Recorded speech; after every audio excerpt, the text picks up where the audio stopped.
Good morning and welcome back to another episode of Around the Indoor Football World, where we cover all the major indoor and arena football leagues, whether that's the Indoor Football League, the National Arena League, Arena Football 1, the Arena League, also American Arena League and American Arena League 2. So with that being said, welcome to the show this morning. If you're new to it, make sure you hit the like button, comment, subscribe. Also, make sure you share this with your friends if they like alternative and indoor football. But without further ado, we're going to go ahead and play a quick intro video and then get into the content. Stick with us. I'm sure it's going to be a great show.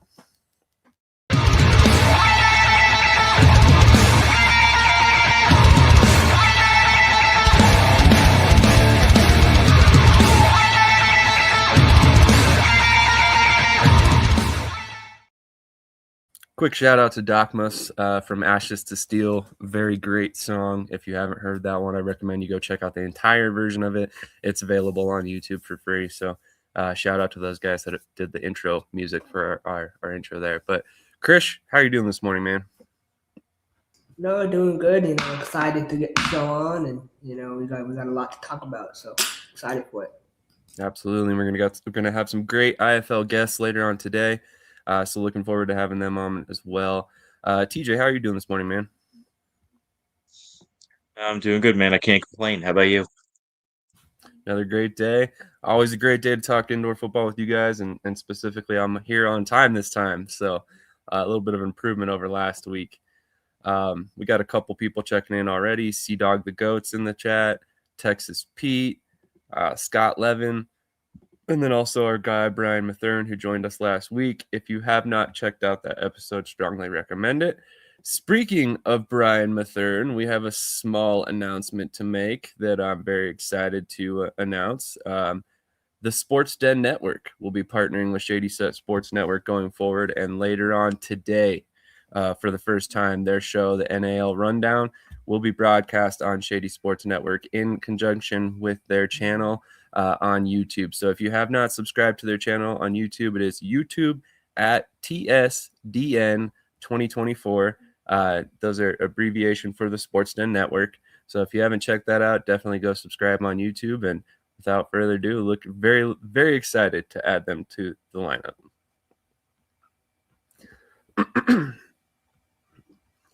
All right, so shout out to Curtis Schweigler and Brian Mathern, our guys over there at TDSDN. Very excited, like I said, to add them to the lineup. But we're going to start on a little bit of a controversial note if you're a huge indoor and arena football fan like we are. We talked about it earlier this week that a very prominent former indoor and arena football quarterback who kind of made his whole career off of the fact that he played arena football made some comments that rubbed some of us the wrong way. So I'm just going to go ahead and pull up his tweet. You guys will know right away who I'm talking about, which of course is Kurt Warner. So Kurt Warner said this tweet last week: so many texts today. What are we supposed to do with no football? I reiterate that, no football. I agree. It's such a part of the fabric of our culture, or at least mine. Sundays have become about faith in football. Glad we have one more week, but I will always miss it when it's gone. Obviously, Kurt Warner played in the AFL, so he knows about arena football. He played in NFL Europe, so he probably has an idea what's going on with the European football leagues as well. Yet he decided in this post to completely neglect the fact that there are multiple different arena and alternative football leagues playing throughout the summer. A guy with a large platform who once played in the leagues opted to completely ignore leagues that once launched his career. So obviously, as you guys can tell, as I'm kind of working my way through this lead up, I'm not super thrilled about these messages from him. I think this was an opportunity for him to put indoor and arena football on the map again. He chose not to, but I wanted to get Krish's and TJ's thoughts on this. So let's go to TJ first on these comments. I mean, in the past, this is kind of shocking to me because in the past he's never shied away from mentioning, the Barnstormers or playing in NFL Europe. So it kind of surprises me that he didn't use this opportunity to kind of point that out. I mean, maybe he was just speaking specifically in terms of NFL specific. you know, I I don't know. I kind of give him a partial pass on this only because he has been such a promoter of arena and indoor football and NFL Europe and all that stuff in the past. I mean, even his American Underdog movie that he came out with, he made sure to include the arena football part of his life in that movie. So it's not like he just skipped over it and started with, playing in NFL Europe or just specifically on, like the practice squad or backup role. So I think he was just speaking in terms of specific NFL football. And while it does kind of shock me again that he didn't include that and use that as a moment to put it up on a pedestal, I'm obligated, I feel like, to give him a pass just because he has put it first and foremost just about every other time before this. Fair enough. And you can see our boy Luke right there in the comments immediately, and then me as well, kind of commenting it. So, like I said, I was a little salty about this. Krish, what are your thoughts? Yeah, I agree with TJ. I really have nothing to add. I mean, he spent all that money to add it onto his movie. So, he showed it respect in a broader light. I think, obviously disappointing. You want a guy to honor where they came from, but at the same time, I think he's already done that. And I think he simply must have just forgot or wanted to make it more of an NFL-based post. So, that's it. That's fair. A lot of people checking in. Roger Beck tuning in. Again, Brian Mathern, Texas Pete, Sea Dog the Goat. Love everybody checking in. Love the engagement, guys. We're going to be getting some topics here quickly. So, would really love if you guys had a lot to say today in the chat. Obviously, as you guys know, that helps kind of draw more viewers, helps push this out to other people. So we'll go ahead and move on. Obviously, there isn't much to unpack there. Like I said, I was a little salty about it. Obviously, these guys are handling it a little bit better than I was. I thought it seemed like a very good opportunity, as with many others, like you guys said, that he's taken throughout his career to kind of promote this version of football that the masses don't really know about. So I just think that we are the type of people where we're going to take every opportunity to kind of, talk this stuff up. So I feel like, I guess, a guy that used to play in the league should also, in a league like this, should also be making that effort. But that's me personally. Commissioner O'Hanlon from the AAL checking in. Appreciate you tuning in this morning. So another kind of random topic that I threw in here this morning, and I wasn't sure how many thoughts you guys really had on it, but as of recently, there's been some ENTFLA stuff popping up again. So recently I saw a sponsored post running on Facebook, which obviously means they're paying for it to be promoted, to try and weed out some investors that potentially would want to come into the league, and then also promoting tryouts. So obviously, I know we've talked about it in here. We kind of thought this league was more or less on the way out. What are you guys' thoughts on the fact that the ENTFLA is still kind of clinging to life here? Let's go to Krish first. Yeah, I mean, it's all just a money grab. That's what that league was from day one. I mean, they went into each city. They went into my city. They burned bridges. Had press conferences, promised things that they could never really deliver on. And so I'm not really looking too much into it. It's just him doing what he does and just trying to get money for people. That's all. Fair enough. I think it had to have been an NFL-based post based on the Kurt Warner comments. TJ, what are your thoughts on this?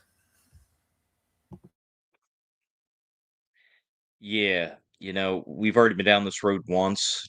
How about this time around, you figure out the investors first and then don't have to drop the league after people are doing interviews and you have coaches and stuff flown out and staying in the cities they're at? Because I mean, me personally, me and Cedric, another great host on this network, we did a lot of interviews for this league and we got to actually know and talk to a lot of these coaches, managers, everything else. And we were actually in contact with one of the coaches when the original news of, hey, we're halting everything happened, and they were thrown into a state of disarray. Like, you literally pick these people's lives up and then rug pulled. So how about before you start doing tryouts and everything, and like Chris said, making it look like a money grab, how about you actually get the investments going, get things solidified, and then do tryouts like a legitimate league? No, that's a great point, and you're right. We spent a lot of time and effort, and obviously we're not trying to make ourselves victims in this matter, but like really think about all the coaches and the GMs and all the people that were investing their time and effort, putting their names on the line, and then the league never gets off the ground, and then here they are kind of popping up again. So, for the coaches' sake, because I know there are coaches that are still involved with that, and some of our guys here at the network. Um, for their sake, I hope it works out. I thought it was I thought they had some good things going in terms of the markets they chose. I felt like the travel was going to be reasonable.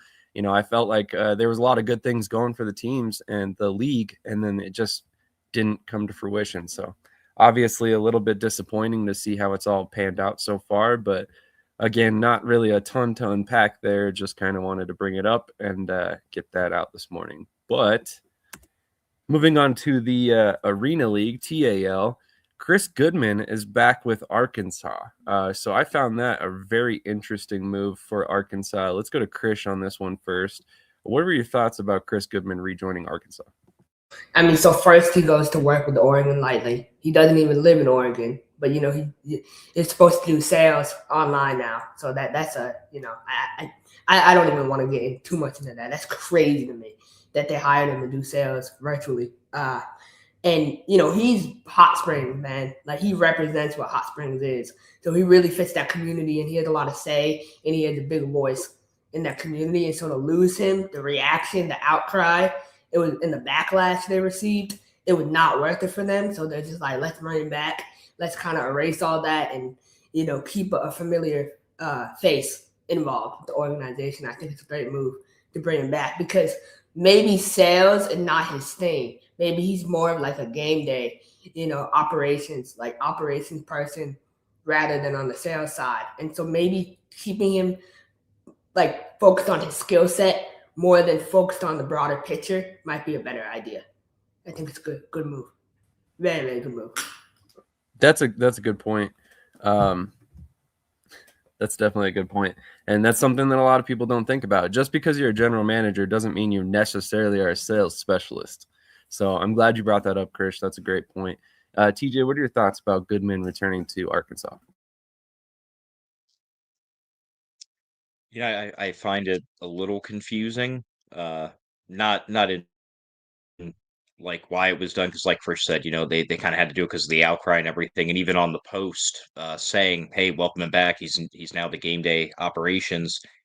People were saying welcome back, it's about time and everything else, and then a couple people even commented with you know why would you, I can't believe you came back after they fired you like that and everything else. So clearly he is a fan favorite, clearly he's loved there. But you know I don't know.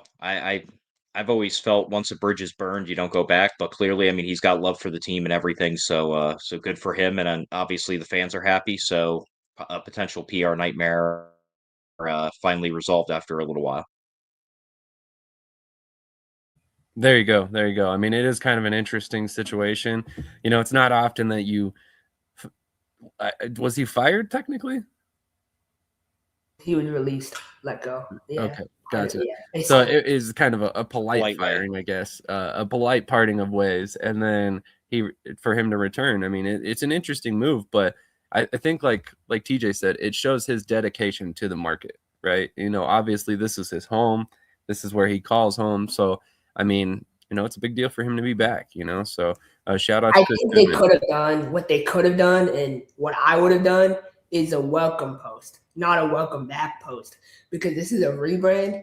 Before it was Hot Springs, now it's Arkansas Diamonds. So why not do a welcome post? That could have avoided some of the comments TJ was referencing for sure. That's fair. That's fair for sure.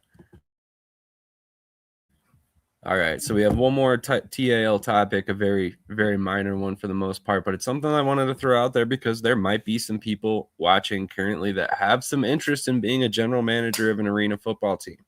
Well, if you do, The Memphis Hound Dogs are still currently looking for a general manager. There is a LinkedIn post by our buddy Tommy Benizio up currently that they are still looking for a general manager for the team. So if you have any football front office experience in the past, whether that's in the indoor level or at the college level, high school level, whatever it may be, something that's applicable, and you have interest in getting into being a GM of an indoor football team, I strongly recommend you reach out to Tommy Benizio. Nebraska hired a head coach. Do tell, Brian. I did not catch that. Krish, did you see the head coach hire?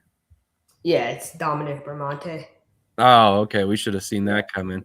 So very recently, if you go back and watch a couple episodes ago, TJ and our guy Cedric, we mentioned earlier, did a interview with Matthew Kayward, the general manager of the Nebraska Siege. And throughout the interview, you hear him talk about how much respect he's got for Dominic Bramante. And he kind of even said multiple times, he's like, oh, I almost slipped and told you who the coach was. But I mean, obviously it was very, very obvious who he had a lot of respect and who he was going to call first. So congratulations to Dominic Bramante, who has been hired as the Nebraska Siege head coach. So thank you for that, Brian. I appreciate it. Thank you for catching that, Krish. I totally did not see a post for that at all. So I'll have to look that up. We're going to go ahead and take a quick commercial break, and we're going to come back and shortly. Hopefully we have our first interview guest joining us any minute here. I did want to say something about the Memphis, though. Yeah, absolutely. Go. And this is a great comment, too, by Coach Davis. But Memphis, man, like I've heard some sources that they're paying good money for a GM. And I believe they're looking for a GM and a head coach. So I think it's a good opportunity for someone who wants to get their foot in the door, or someone who already has experience that kind of wants to expand their resume. I want to get this comment right here. Grand Island will eat him alive, unfortunately. Well, number one, first, before I kind of address that, is he addressed in the interview, he was talking about how he knew John Harbaugh and they have a relationship. And, when him and coach send him a player, like he's not going to look at any player seriously from the Flag Football League. So let's start there. So there's really no opportunity for player development from that standpoint. And the second thing is, Dominic Bramante's last coaching stop in Northern Arizona, he went 0-9, and he fell sick midway through the season. So I don't know. I'm kind of concerned. Like, is he really ready, to come back to coaching? For sure. Well, it's definitely been a couple of years. I mean, that was their first season, right? 2023? Yeah. Or was it? Were they in 2022 or 2023? I don't recall at the time. But one of the two. It's been a little while, a couple of years. So hopefully he's healthy as far as that goes. I think that it makes sense from a couple different perspectives, but obviously I'm not a very well acquainted with Dominic Bramante, so I don't know him enough to know that if he's going to fit in the market and the culture there. So I guess that is one question for sure. But it'll be interesting to kind of see how this all works out and who they end up getting around him as a staff. I mean, if his health is a concern, then obviously you're going to need to hire some coordinators around him that could potentially step in as head coach if and when there are any sort of health issues that crop up. So, regardless, wish him the best of luck there in Grand Island. I'm hoping that the team finds a lot of success. But this is Curtis checking in. Hey, guys, Sam, once again, thank you. So glad to be on Shady Sports Network, TSDN, the Sports Den Network. So once again, go subscribe to their channel. Make sure you jump over to our YouTube, subscribe to our channel as well. And as always, you continue to help us grow this great channel and help us create content. When you do that, when do you want to hire someone from the area? Like, that's my thing. You're a first year franchise trying to reestablish trust with the Grand Island community. Like, when do you want to hire someone from the area, not just hiring your friend? Like, that's my and he's a great, and look, he won CIF championships. Like, I get that, but no disrespect to him or I like the GM. I watched the interview. I thought Matthew Kayward, he seemed like a really good guy. I hope he finds success, but I personally would have looked more local, and someone who has more community connections, for sure. That's fair, but I think they're after looking at it. Sorry, go ahead, TJ. no, sorry, man. You're fine. Honestly, after doing the interview, there is such a respect between those two guys. It should have been obvious, and it basically should have been leaked during the interview that that's who they were hiring, just because he does. They're like lifetime friendship, everything else. So it's kind of a no brainer. So yeah, in terms of personal relationships, yes, that caused it to not be a local hire, you can say, but at the end of the day, they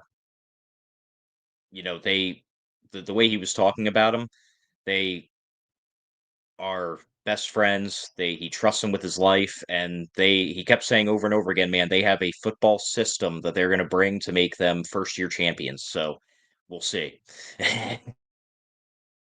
Bold claim for sure. But regardless, I think that obviously his prior experience is a big deal. Obviously, bringing in a veteran coach for a first year team is always a good move.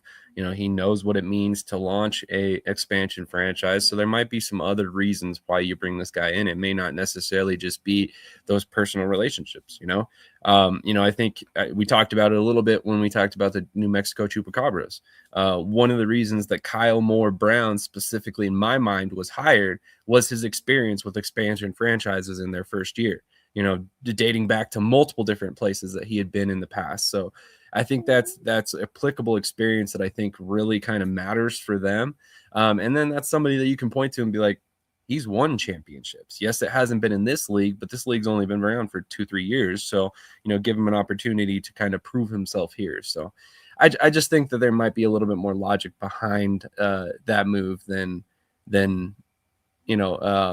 just the personal relationship. Obviously there's a mutual respect there and all that, but I think that I just coming away from that conversation with Matthew K-Word, I felt that he's too smart to let his personal feelings about a person completely dictate the hire. Like obviously if he was just going to hire anybody, then that would be a different story. But he obviously took into account the football side of things. So he's not just hiring his best friend. He's hiring his best friend who happens to be a championship winning head coach in the past, if that makes sense. So but before we go down a whole nother rabbit hole with that again, I'm going to hit a commercial break. We'll come back. We'll start talking about some IFL stuff, and we should have our first guest on any minute.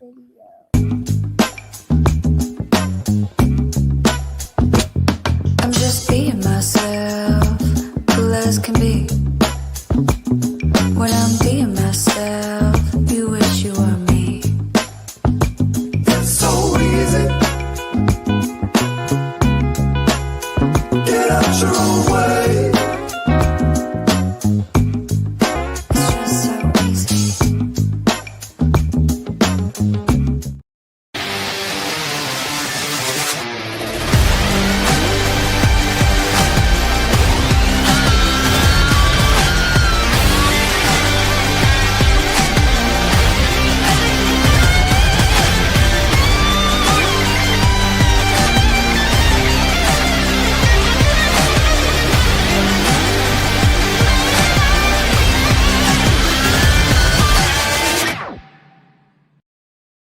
How many times a week?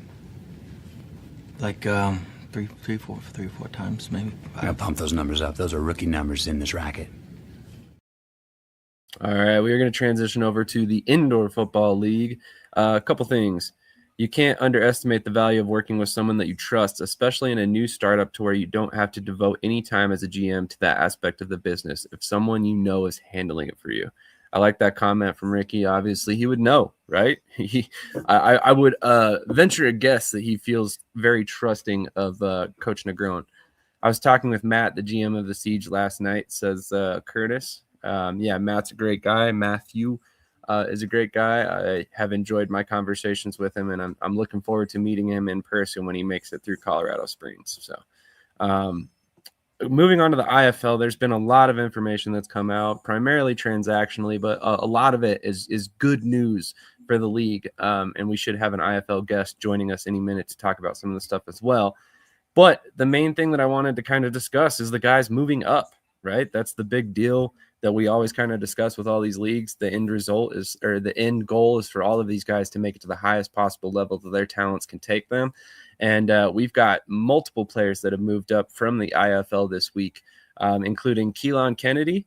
Keelan Kennedy was previously with the UFL, but he has made it back. He had been out of the league for a full season, but had not played anywhere in 2025.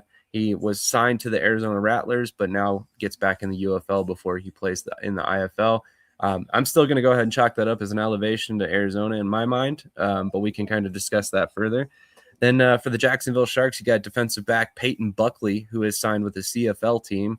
And then most recently, defensive lineman Adam Plant has signed with the UFL from the Vegas Nighthawks. So let's go ahead and kind of go around the horn real quick. Krish, do any of these players getting an opportunity surprise you? Yeah, well, number one, congrats to Coach Davis and Adam Plant for the elevation.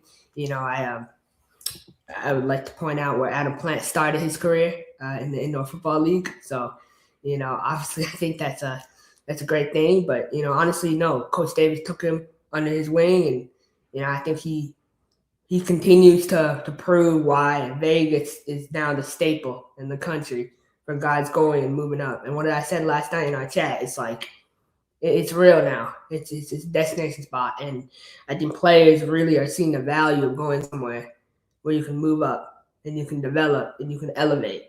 Because these are not guys who are just signing for a month and then moving up and the team claiming them and saying, oh, like Arizona. I saw a comment on Coach Davis's post. Joey Lombard moved up from Arizona. Joey Lombard hasn't played a snap in Arizona. He's been signed for less than 30 days. So it doesn't count. I don't count that. Coach Guy not sitting on the phone making the call, getting him to the UFL, right? Coach Davis is sitting here with Adam Plant and developing him through a period of time to get him to the point where he, is the most prepared he'll ever be for an opportunity like this. And I just think it speaks to the player development they have in Vegas. I think their player development program is so strong, and I think now after winning a championship, it's become even stronger. And I think the rest of the league has to catch up. Otherwise, it's going to be a Vegas takeover if the rest of the league doesn't catch up. That's what's going to happen. So, yeah. And I'll say this, like, I'll be the first one to admit, last year I was not high on Vegas. I did not have them winning the championship. I did not.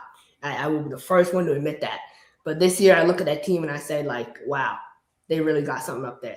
Like, that's dangerous. It's scary. Definitely agree. TJ, what are your thoughts on some of these moves? And does look like our first guest is joining us. I'm going to make sure he can hear us okay and all that stuff while you guys go ahead and discuss the moves.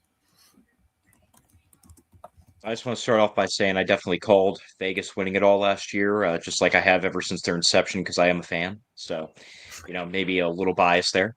But the one that I wanted to point out was Adam Plant, going to the UFL. Out of high school, he was a top 50 defensive end prospect. So it's not necessarily about getting the guys from the league to move up, but it's about guys that were highly sought after that maybe didn't get the break or maybe didn't do what they needed to do right off the bat going into college. Now they're being given second chances, and that's what arena and indoor football is all about. But I do agree with Krish. The IFL, I mean, it's about time. We're almost putting them on the same level potentially in terms of skill and development wise as the CFL, because we're seeing so many guys moving specifically to the CFL. You'd think there'd be primarily UFL, but it's actually a lot of CFL guys or a lot of guys going to the CFL. And it's just really great for the sport, man. Agreed. And actually, in my personal opinion, I think that the IFL is a perfect breeding ground for CFL players. And this is something that I've talked about a lot in my CFL coverage. So if this is something new for you guys hearing this, I apologize. I probably should have reiterated this on this side as well. But obviously there's only one outdoor league to my knowledge, or one major outdoor league that players want to play in that has that high motion, has some of the pre-snap motion you're allowed to do in the IFL and indoor football. So I feel for quarterbacks, for wide receivers, for defensive backs, playing in indoor football leagues can be invaluable. Due to the way that you have to cover those routes, it's not something you're gonna see a lot in normal outdoor football. It's just not legal for guys to take a full sprint at the line of scrimmage, and then you have to learn how to cover that. So I think from and I will those, say too, like a guy like Adam Plant, he's the definition of someone where, like physically, like I've seen Adam Plant multiple times in person. Like he's a demon, man. Like if you see him walking down the street, he's a demon. But it's now developing and being able to come somewhere where they can teach you the technique and develop your technique. Not a lot of places in the country can give you an opportunity to really elevate technique wise. So I think that's a big thing for sure. that's a fair point. IQ is everything at the next level. Agreed. And speaking of defensive linemen that deserve an opportunity at the next level, let's go ahead and bring on our boy Chima Dunga of the Quad City Steamwheelers. I almost said quarterbacks. How's it going, Chima? How's it going, Sam? Appreciate you for having me this morning. Absolutely, man. The pleasure's all ours. Really appreciate you joining us this morning. You've been with Quad City for a couple years. What keeps you coming back to the Steamwheelers? Shoot, not a couple years. This is like my second year with Quad City. I'll just give you a brief update on where I'm at in my career. I started off with Sioux Falls at first. I was with them for 2 seasons. Then I went to Tulsa. Now I'm at Quad City. So this is my second season with Quad City. But the reason why I came back to Quad City, obviously, we were a game away from going to the chip. We went to the Eastern Conference Finals last year, and then we lost to Green Bay in the Eastern Conference Championship. Literally a game away from going to the chip. And I was like, nah, that pretty much left a bad taste in my mouth. And then, then Coach Ross wanted to bring me back, and then I was on board with him. I was like, yeah, we might as well, bring the whole team back and, finish off where we started and, get this chip, because we had a talented team. Obviously, we had a good quarterback, a good defensive line. DeQuan Hill was good. Majority of the team is coming back. So we got, finish where we left off and get this chip. I apologize about that. It definitely makes sense that you would want to return to Quad City after that. My mistake. I was thinking your time in Sioux Falls was also Quad City. I should have known better than that. Completely apologize. Also, for those who aren't aware, we did a player spotlight on Chima on our website, shadysportsnetwork.com. So if you haven't read that and you want to learn a little bit more about his career, I recommend you check that as well. Krish, do you have any questions for Chima? Yeah, Chima, good to see you. I think one of my questions would be, how do you feel about the D-line room this year compared to last season? Our D-line room, obviously, we had the talented D-line last year. We had David Cagle, rookie All-IFL team, Kadir Shepard from Ole Miss, rookie All-IFL team, and then we have Keyshawn Moore, 41 at nose. He was on first team All-IFL. So pretty much that whole defensive line last year was an all-league team pretty much.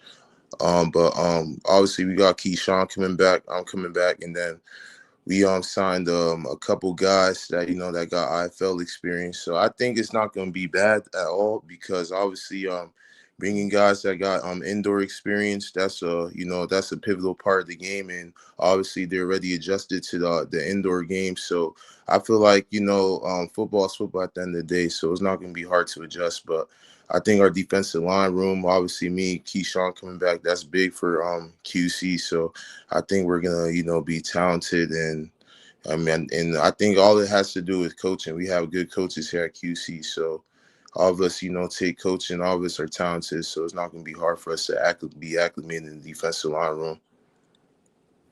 That's fair. TJ, do you have any questions? Yeah, man. Thanks for joining us this morning. It's awesome to talk to you. Having been with a few different teams, now with the Steamwheelers last season, obviously again this season now. How different is it playing in front of a team that has more of a storied history in the sport as opposed to a newer team? So obviously it's crazy. My first game in the IFL was in 2022. I signed mid-season with the Sioux Falls Storm, and my first game was actually against the Quad City Steamwheelers. So I did not even know anything about like the indoor game, coming out of college. And I remember one day I was bored. I just started like, Googling all these indoor football teams. And I looked up one of the teams that popped up was the Quad City Steamwheelers. And then I just was looking at like the history that's behind the Quad City Steamwheelers. So apparently they have a lot of history. Obviously, they were like one of the first teams that were like founded in the AF1, the AF2 by Jim Foster. He used to be the former owner for the Iowa Barnstormers before like he sold the team. He was the creator of the indoor game. And so just looking at like the amount of like championships Quad City won back in like the early 2000s. I mean, they played great complementary indoor ball. So they definitely have a lot of, history. So just, coming to Quad City and playing in front of these fans that, that's been going to like the Quad City games back in the early 2000s when they were the AF2. It just shows you that they really care about this out here in Quad City, and they just, they just want to win. And, I was like, man, the fans deserve that. That's one of the reasons why I had to, resign with Quad City, because it's a great fan atmosphere. The fans know who you are. Even like during the off season, like right now, like I got fans that, will reach out to me, ask me how I'm doing. I can't wait to have you back this off season. And, that's, pretty fun. Just I've been playing this game. I've been playing the indoor game for like, 5 years now. And I think this is probably like the best, fan atmosphere that, I ever like been involved with here in even Tulsa too. So, I mean, I just love it here at Quad City. Great fan atmosphere, great fans, a great front office. It's just a blessing to, have the opportunity to play here.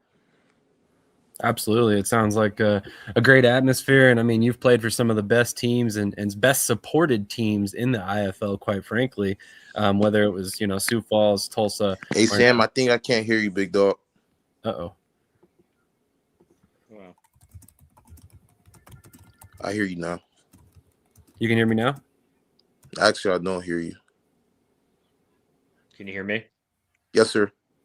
Okay, let me back out and come back in. TJ, if you want to go ahead and ask him some more questions. Krish, can you hop back in as well? I will be right back. So for this upcoming season, like you said last year, only one game away from the chip. What do you think you guys have to do differently this year? I mean, being so close, it's not like you have to change a lot. So just by like the game because it's crazy. Like I would watch the game from like last season when we lost in the chip. I think one thing I realized about the indoor game, man, is 4 quarters of fast ball. So like, any segment in the game, like the whole game could change. I feel like we just, made a couple mistakes. We just gotta play like complimentary football at the end of the day. We gotta, take every aspect in the game into perspective, special teams, giving up points on field goal, giving up points on kickoff. Obviously, those things in the game, could like, turn the game around. Just not obviously like everybody's gonna, play a game where they make mistakes, but when you're in the chip, man, it's do or die, so like everything in the game that's like, that could like put you in a situation and put your team in a situation where you guys could like, possibly, if that could possibly like hinder the team, could definitely like, pretty much we had to play like 4 quarters of complimentary ball. And I think, the indoor game is high scoring. Like I seen teams that were, trailing by maybe by like 21 points and end up coming back winning the game. It's a fast scoring game, and in the championship, I think we would have won the game if we played 4 quarters of complimentary ball at the end of the day.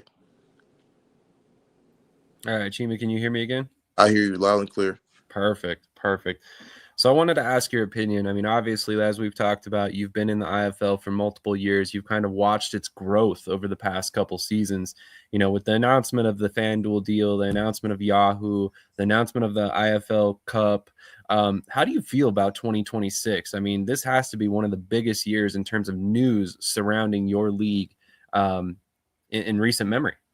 Yeah, so shoot, since I've been playing the IFL, like this league, continuously like grows. But I mean, this year, obviously having the FanDuel Yahoo Sports partnership, them cap collaborating, man, like at some point, like God, the talent pool in this league is insane. Like they're starting to realize that guys gotta get out this league, and I feel like that's big for us. It's definitely putting us on like a bigger market to give us the opportunity to like hopefully get move up.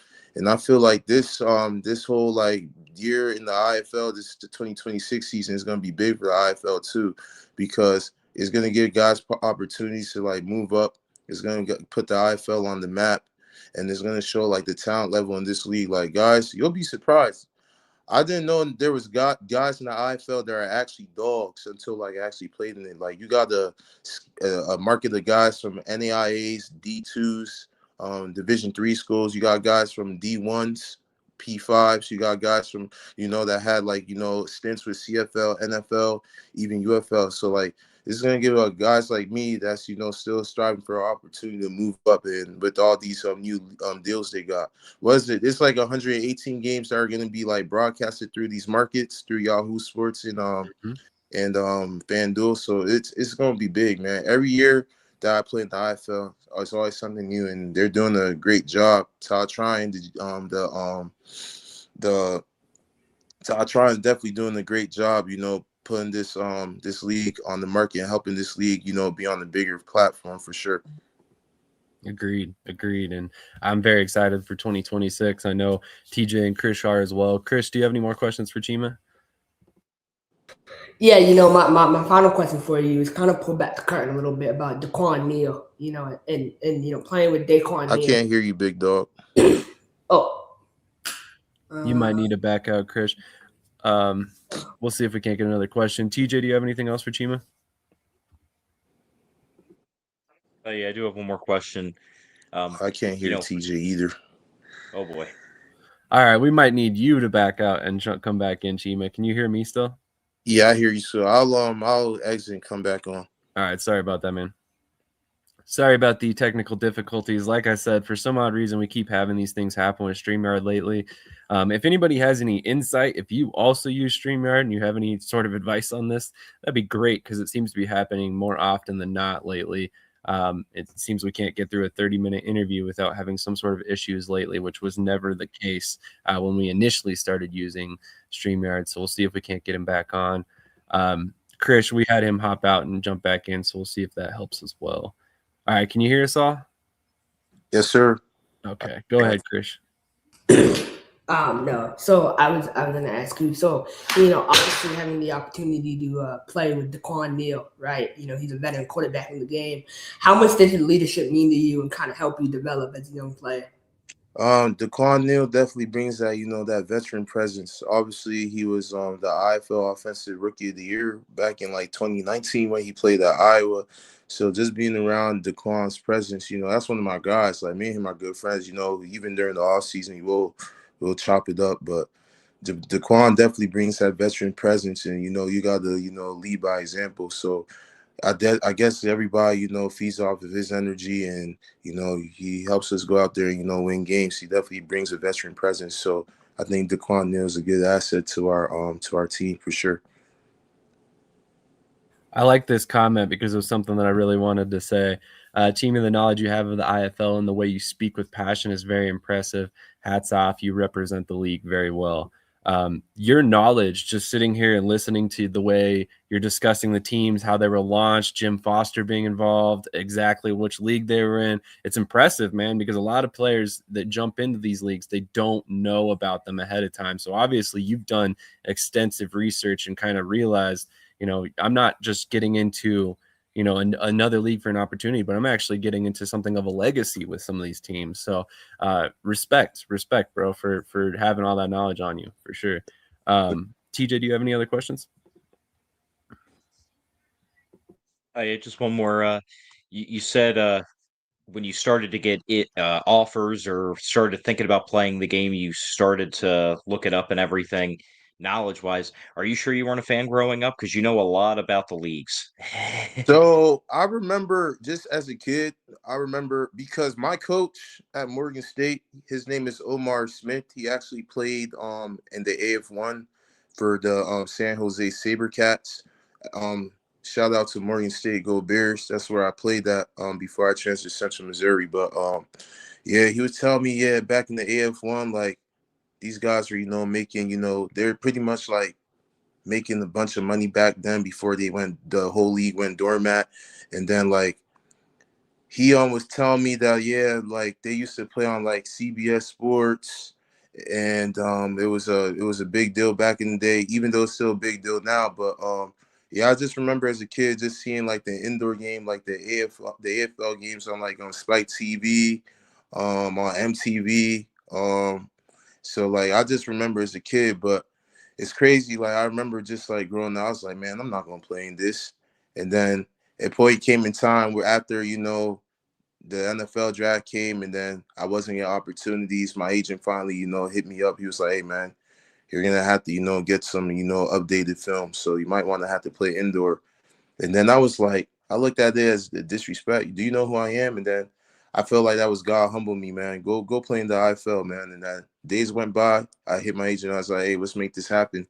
And then I got Coach Ray's got in contact with me in Sioux Falls.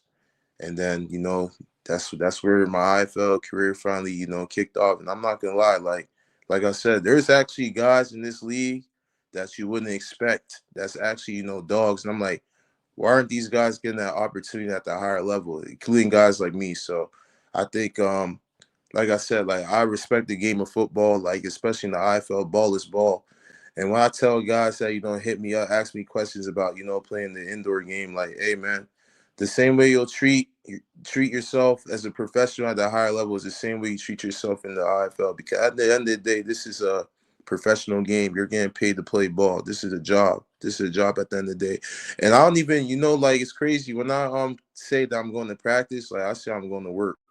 Because at the end of the day, this is a job at the end of the day. So I mean, you get paid to do what you love, and you get to play ball at a high level. Because there's a lot of guys that will kill and tweak to be in the situation you are in. Because I'm telling you, there's about a bunch of guys that hit me up to this day, ask me, hey man, put me on with your team. But I be trying to tell guys, man, like it's easier said than it's done, man. I gotta, put myself on first and before, I network you in with a coach. So Absolutely. I like this comment by Dog. The indoor arena leagues have so much hidden talent. Let's be honest, there's thousands of players that come out in the draft every year. So leagues like these are extremely necessary. It appears we lost Chima out of the blue. We'll see if we can't get him back. And if not, no big sweat. We were pretty much about to ask him the final question of the interview anyway. Thank you, Chima Dunga, for jumping on this morning. Really appreciate your time and effort this morning. Oh, looks like we got him back. I think it muted out again. Okay, no worries. Well, we're actually at our last little bit of the interview, so I just wanted to give you the floor for a second to kind of shout out anybody want to shout out, or if you have any words for fans of the Steamwheelers. So obviously this 2026 season we're coming to handle business. Obviously, 2025 we're a game short away from going to the chip, but everybody that watches indoor football, at the end of the day, this is great ball, great complimentary ball. Quad City Steamwheelers, our plan is to, finish where we started off and, get this chip. I mean, we got a talented team coming in this season. We're actually starting fall camp here a couple weeks from, we're actually starting camp here a couple weeks from now, the 27th. So, just fastly approaching, just mentally and physically dial in, because at the end of the day, it's a long season, 16 games, 4 bye weeks. It's 6 months of ball. We pretty much play a NFL season, but I'm really excited about this upcoming season. So definitely, hopefully, by God's grace, this is a year to, get out and finally, get an opportunity at the next level, because there's a lot of guys in my shoes that's doing what I'm doing too as well. So The main goal is to get the chip and just handle business, and everything's gonna fall in place. Absolutely. Absolutely. Well, Chima, thank you so much for your time this morning. And also thank you for your patience through the issues. Really appreciate that. Cannot wait to watch you kick off the 2026 season this year. It's coming up really quick. So wish you the best of luck. You guys got a tough East division this year, but you guys are stacked and ready to roll, I imagine. I think the East is definitely – I think this is the hardest the East is going to be. Obviously, you got Coach Coles from Frisco going to Iowa, and obviously, like, every team, Fisher is going to be pretty good. Coach Dixie Wooten got a nice little squad he's putting together. So Tulsa's going to be even good since TJ Edwards is coming back. In Green Bay, man, they're going to be good as well. So the East is definitely going to be hard for sure. Yeah, there's not a cupcake team in the East anymore. So very excited for the season this year, and wish you nothing but luck, man. Would love to have you back on, closer to the season or maybe mid-season. All right. Appreciate you, Sam. Appreciate you, fellas, for having me on. Absolutely. Have a great rest of your weekend. Best of luck this season. We look forward to seeing you soon. Appreciate you guys. Thank you. Have a great one. Yes, sir. The mountains you climb, maybe stairs. The records you set, maybe personal. The fans you inspire, maybe family. No lights, no camera, just action. You don't have to be a pro. You just need HoneyStinger. Omaha Beef football. Prime dancers. Rump roasters. Slaughterhouse. Are you ready? DJ next one. You ready? 3, 2, 1, go.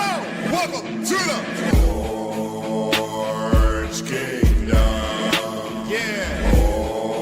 Orange Kingdom.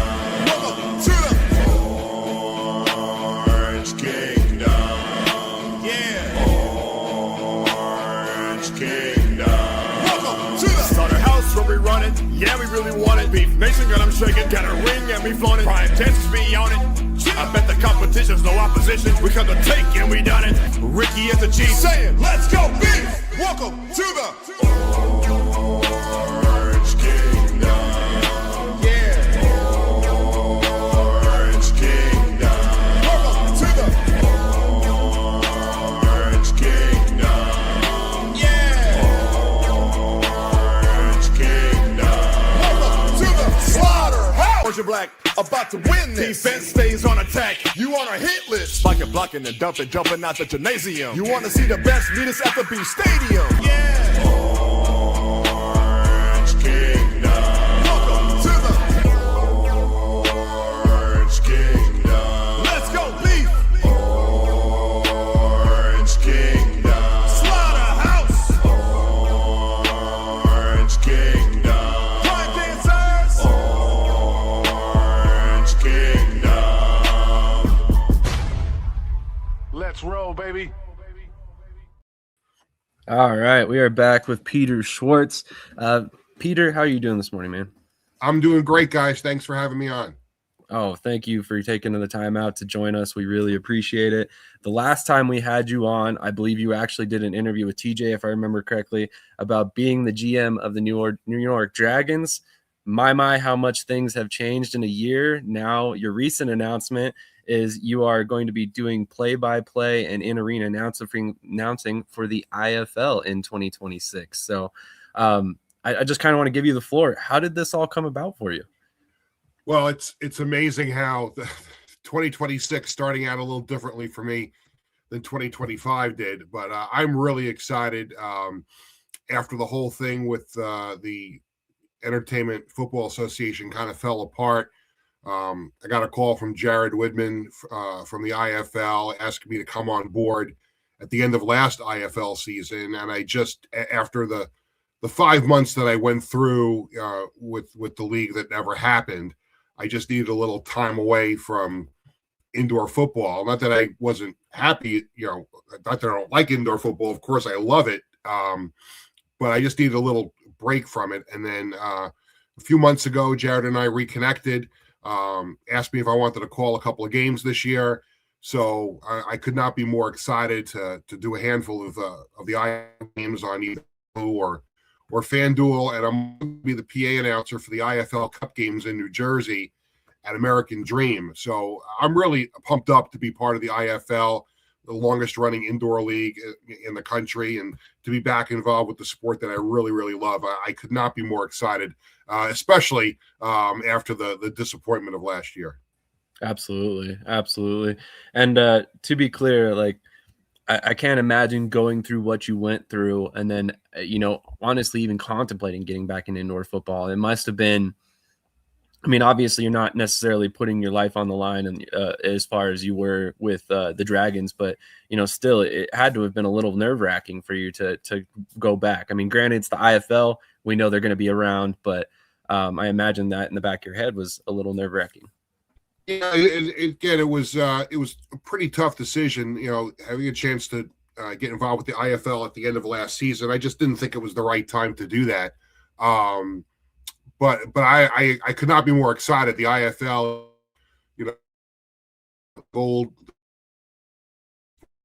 right now. So to be involved in it now is fantastic. And excuse me, last year, I thought it was a godsend. The best job I've ever had in 36 years of being in sports was the original New York Dragons and working in the football league. I mean, those 8 years I spent doing the announcing for the Dragons and working for the league as well, best job I've ever had. And it's not even close. And 18 years later for me to think that it was coming back, and I would not just be working for the team again, but being the general manager was, I thought it was a godsend and a dream come true, and it turned out to be a nightmare for a number of different reasons. And the hardest part about I spent 5 months promoting something that was never going to happen, and that's why I needed a little break from it before I could not be happier that Jared offered me the opportunity again to be back involved with the sport. But it was a tough 5 months trying to navigate through what was an absolute disaster. Absolutely. And shout out to Jared Woodman and the IFL for everything they've been able to do over the past couple seasons. I mean, this league just continues to get better and better, including adding men like you into the fold, in the broadcast booth. I cannot wait for the season. It's going to be super exciting. TJ, do you have any questions for Peter? Yes. Thanks for joining us once again. This time on a much happier note now. The IFL doing the cup style games, kind of like, the NBA in-season tournament, when you first heard about it, just as the idea, what were your thoughts about it? Do you think it's going to catch on and be a repetitive thing, or do you think it's just going to be a kind of like a test for this season? Well, I was pretty excited when I first heard about it before it was made public. I thought it was a great concept, and I'm not as down on the in-season tournament and the other sports as other people are. I actually think it's kind of cool that it adds a little bit of juice to some regular seasons that may not have the juice. And when I say that, I'm talking about the NBA has done it and the WNBA has done it. And listen, I live here in New York. We were celebrating the Knicks winning the NBA Cup, so it added a little bit of juice and a little bit of excitement, and it seems to have worked out well for the NBA. In this case, I think it's really interesting because they are regular season games and they are building it up, and they're playing it in a very unique atmosphere in New Jersey at American Dream. And I've been to sporting events at the American Dream Mall before, and the area where they're going to have it makes for a very unique atmosphere. And, the fans are going to be right on top of the action. I'm excited to be the PA announcer for it. It's going to be a wonderful event. They've got 4 really good teams that are coming to New York, New Jersey for the week, and they're going to spend the whole week here. They're going to come, play the semifinal games, and then they're going to be in New York and getting a chance to see everything that New York, New Jersey has to offer. And then they'll play the consolation and the championship game the week after. So I'm excited about it. I think it's great, and it's a chance to bring the IFL to New Jersey, and obviously the league has not been in this market before, so it's a chance to get some exposure for the league in the biggest market in the country. So I'm excited about that. I'm excited about 4 really good teams coming here, and I'm excited to see some really good indoor football. Yeah, absolutely. I mean, if you're going to pick 4 teams to play in this event, I feel like you picked probably 4 of the best that are available currently. I know with Vegas and Arizona and Orlando as well. And then I like the thought process that they chose some teams that are new to their markets, so they're not necessarily losing as much per se as some of the teams that are established and are going to have a full market, a full arena during these games. So talk to us a little bit about the venue. I mean, obviously we've seen an arena football game very recently in this venue, but I personally think it is one of the most unique and interesting venues out there for a game like this. How excited are you to be able to be involved in a game in that venue? Oh, it's amazing. It really is. And I've been to the mall. I have to be careful when I say that, because I know some of the people who work for the mall, for the American Dream management. They don't like to refer to it as the mall. They like to refer to it as an entertainment center. But I've been there with my family a number of times, and we've been to some sporting events. There was professional women's hockey that took place on that same space. The Harlem Globetrotters had a residency there. And essentially, you're going to have 3 levels of fans right on top of the field. And there's going to be, seating on the bottom, and then there's the next floor up, and the floor after that, there's going to be some VIP seating around the complex. So it's going to be really unique. The sound system is great. The acoustics are really good. And I just think it's going to be a really cool atmosphere to present indoor football. And on television, I think it's going to look great. We've got our number 1 team that's going to be working the games. Brent Stover, who is the director of broadcasting for the IFL, is going to call the games. Curtis Riggs, an 11-time world champion, is going to be his color commentator. There's also going to be Jason Fitz, Mike Babchick, and Kylan Darnell are going to be involved. And think about the coaches that are going to be involved in that new market.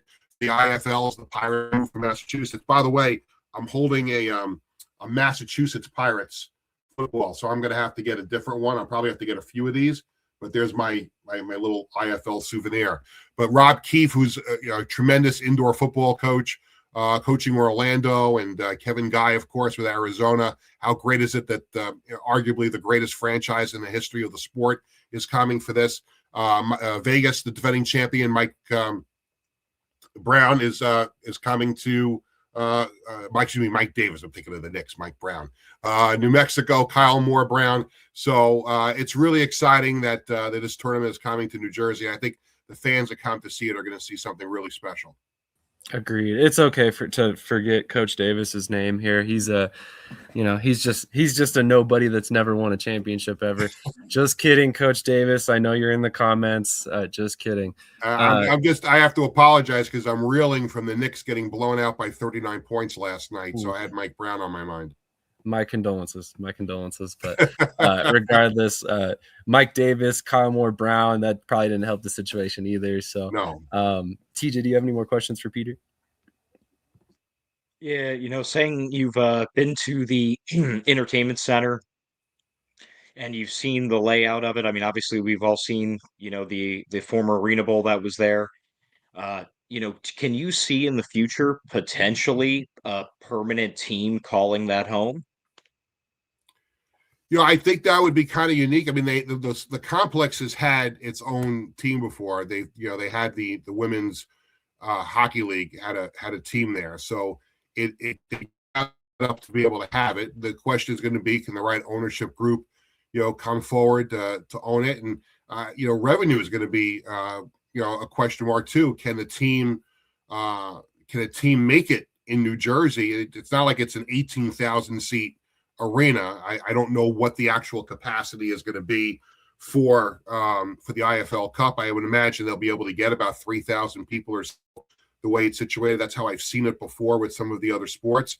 So I think it would be unique. Look, I think this market here in New York, New Jersey would be tremendous, for the IFL. And obviously, my background. I mean, I worked for the New York Dragons for 8 years, and we've had other indoor football teams in this market before. So I definitely think it would work. The question would be would the right ownership be a part of it and make it work? financially and make it financially viable to have a team there. I of course would love to see it. I would be all for it. I would raise my hand and say, yes, absolutely. Let's bring it here. No question. Now, obviously, I have to ask, if something like that ever happened, would you entertain taking a more formal position with a specific team again, or is that something that you've kind of put on the shelf right now? You know what? I loved broadcasting in the original Arena Football League, and I did it again in the NAL a few years ago. I was really, really excited to be a GM. It's a lot of work. I would certainly entertain anything, but right now I am laser focused on being a broadcaster. So we'll see what happens if that should happen somewhere down the road. But right now I am just excited to get to know this league a lot better. I've got a lot of homework to do. I'm going to be doing the April 5th game. That's my first game in Orlando. So I'm excited to work with Eric Coleman on that game. I've got another game later in the season in San Antonio where I'll be working with Sean King. So that's my focus right now.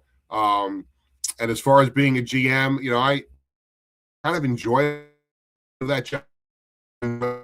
Wasn't real for 5 months. But, we'll see what happens somewhere down the road. But right now I'm just really, really excited to be a broadcaster again. Absolutely.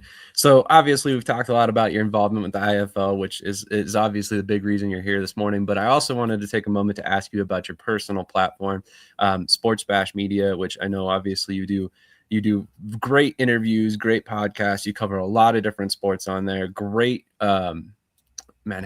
great format. It's very radio-esque in the way you do it. So I love the way you do the show.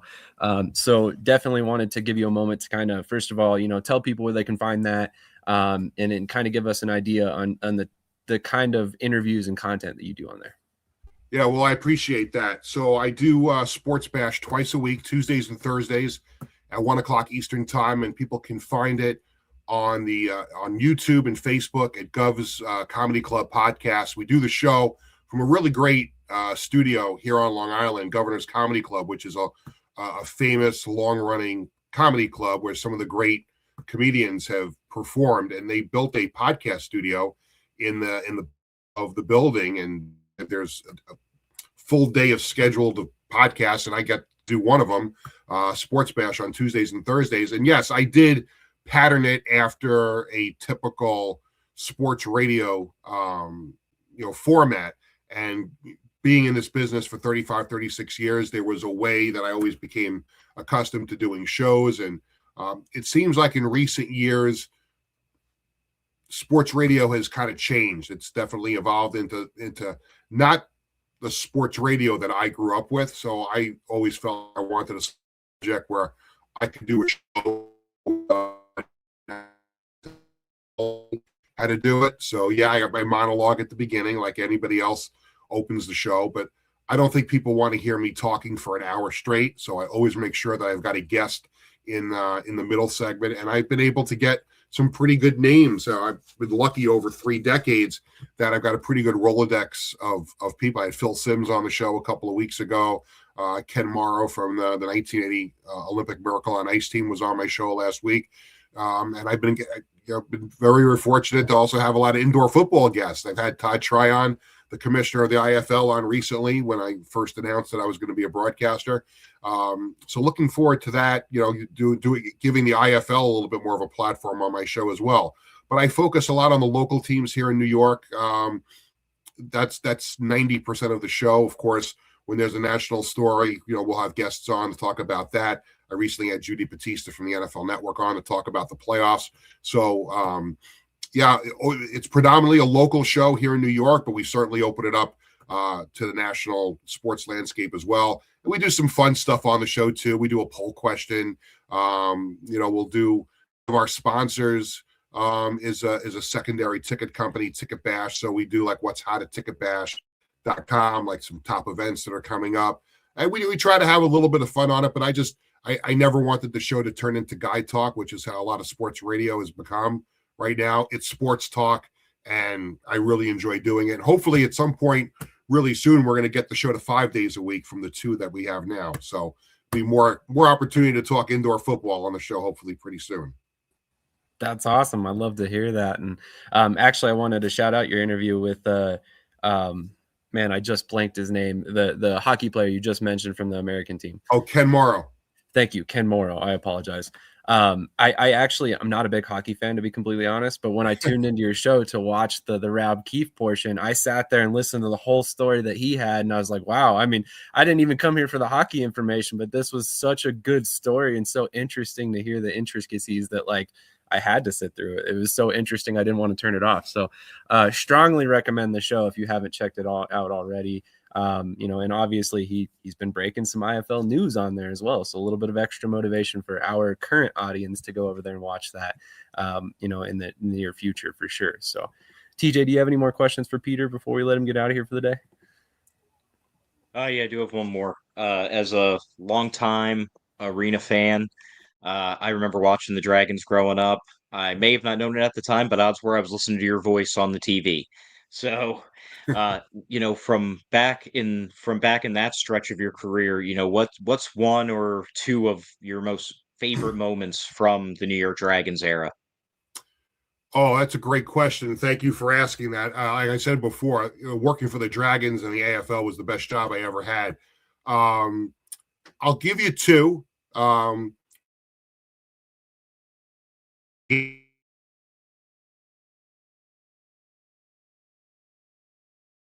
Chicago to send the Dragons to the next round. That was really a cool thing because the Dragons started that season out 0-6. And at 0-4, they made a coaching change. John Gregory was let go, and Todd Shell became the head coach. And the Dragons won 8 of their last 10 games to win the AFL Eastern Division title. And the last 3 games of the regular season were road games. And they packed away all the Dragon stuff because they were owned by the Islanders, and they figured, there's no chance of anything happening. So after when they were 5-8, they packed the dash.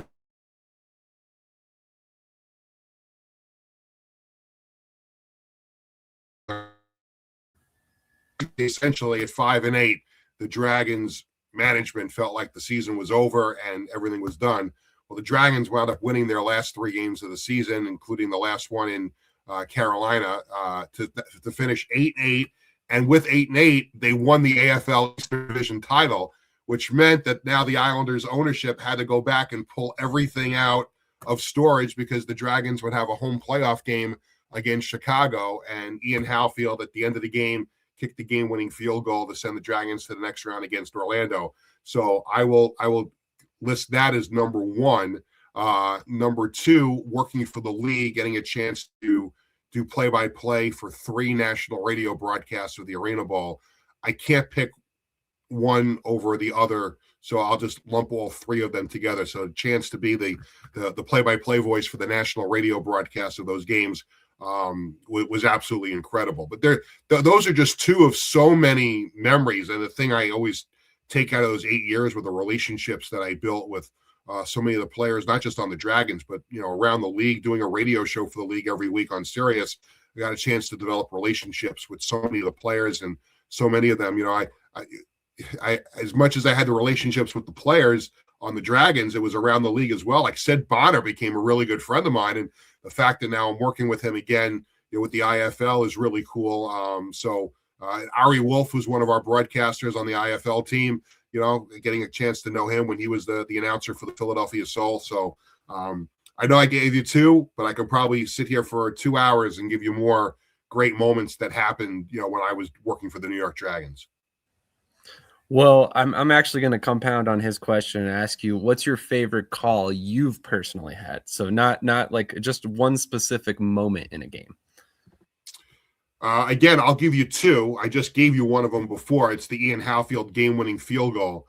When you have a great call, and I've had other, getting into the business, you always look to other broadcasters as mentors, and I've done that a lot too. I've talked to a lot of play-by-play announcers as I've, gotten ready to do games. And listen, you can't have a great moment, a great call without the great moment. And when you have a game-winning field goal at the end of a playoff game that sends you to the next round in front of 8,000 people in your building going, that helps you have the great call. You can't actually have to have a moment to call. So I'll go with Ian Halfield. And the other thing I'll say too is obviously I was blessed beyond belief to call so many Aaron Garcia touchdown passes over the course of my 8 years with the Dragons. And the one I think that will stick out is number 500, because he was the first quarterback to get the 500. And because he was that battle with Andy Kelly, who was playing for Detroit at the time. But I did the game in Detroit when I think in that game both of them got the 500 in the same game. I'm pretty sure Aaron did it first. So we're getting a chance to call Aaron's 400, 500, 600, and 700th career touchdown passes were pretty cool. It's just insane to hear those numbers. I mean, it's not something you'll ever probably see again. I mean, even in the AF1 these days, I don't think we'll ever quite touch those numbers. But Peter, it's been a great time having you on once again.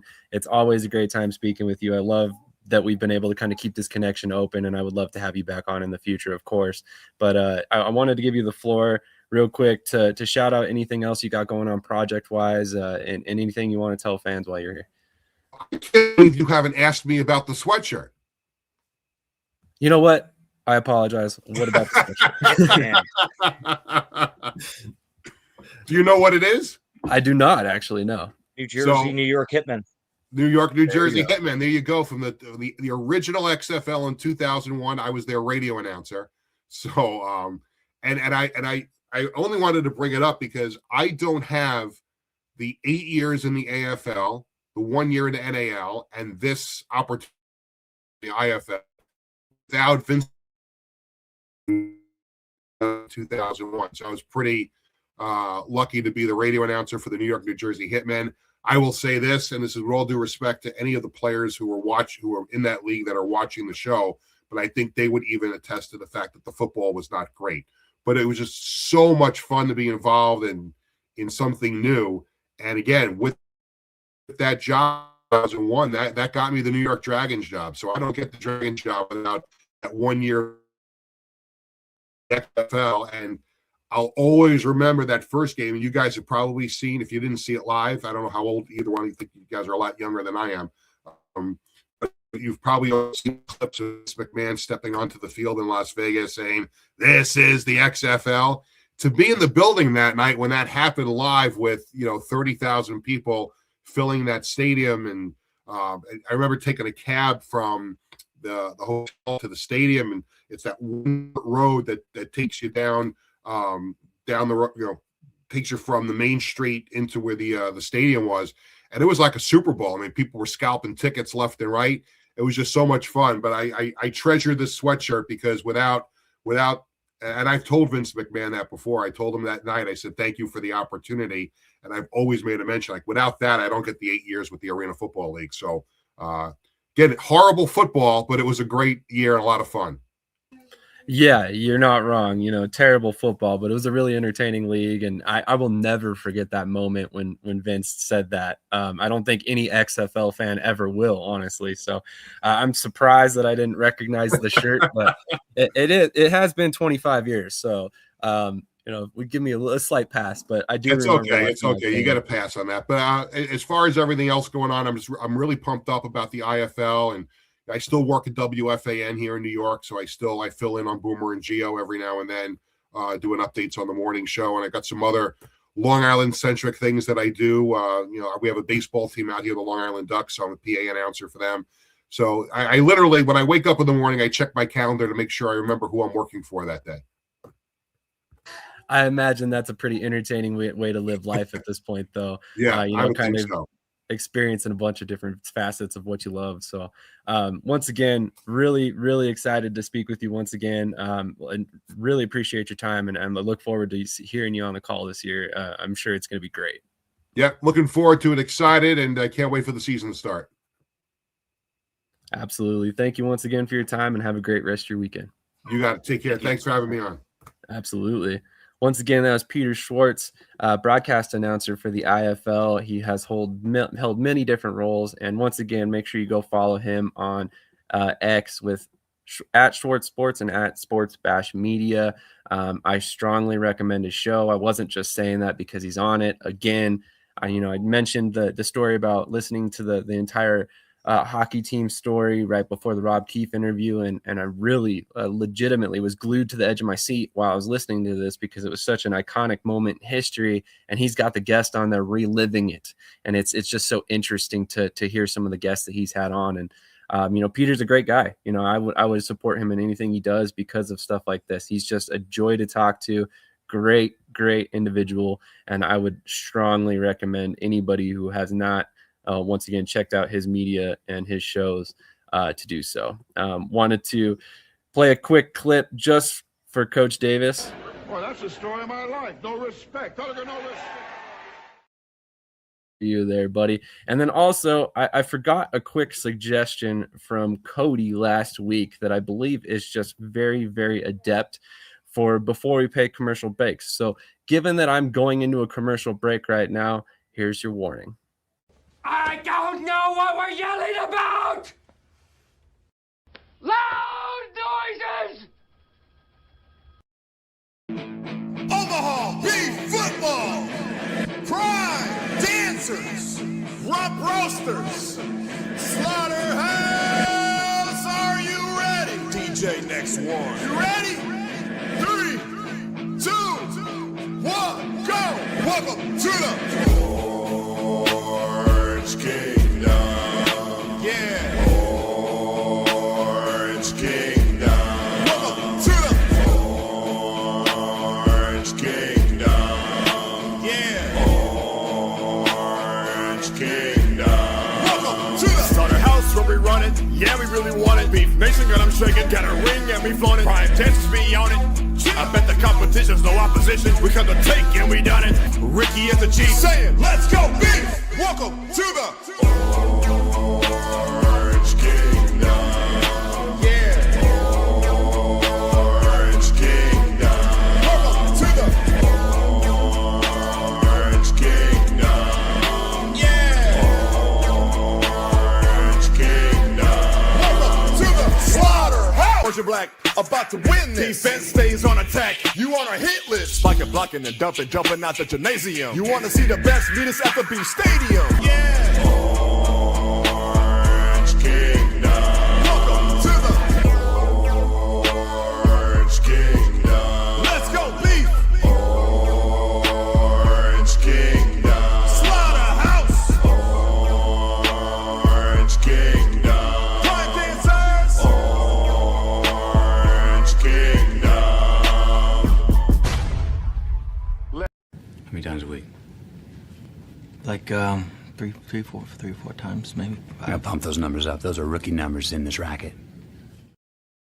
The good thing about that beef commercial is it's just long enough for me to run and take a bathroom break real quick. So I appreciate that, Ricky. But on that note, we're going to continue with some IFL topics. But before we get into that, I wanted to remind everybody while we're live for a change that you have an opportunity to win a piece of the turf the Sioux Falls Storm once played on.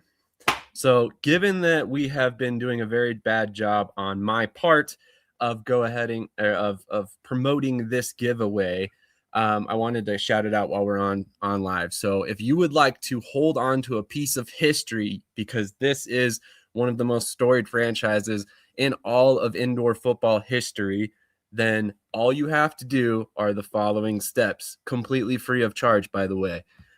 Follow Indoor and Arena Football History on TikTok and find the contest keyword. Join our mailing list at shadysportsnetwork.com and comment the contest keyword live during Around the Indoor Football World.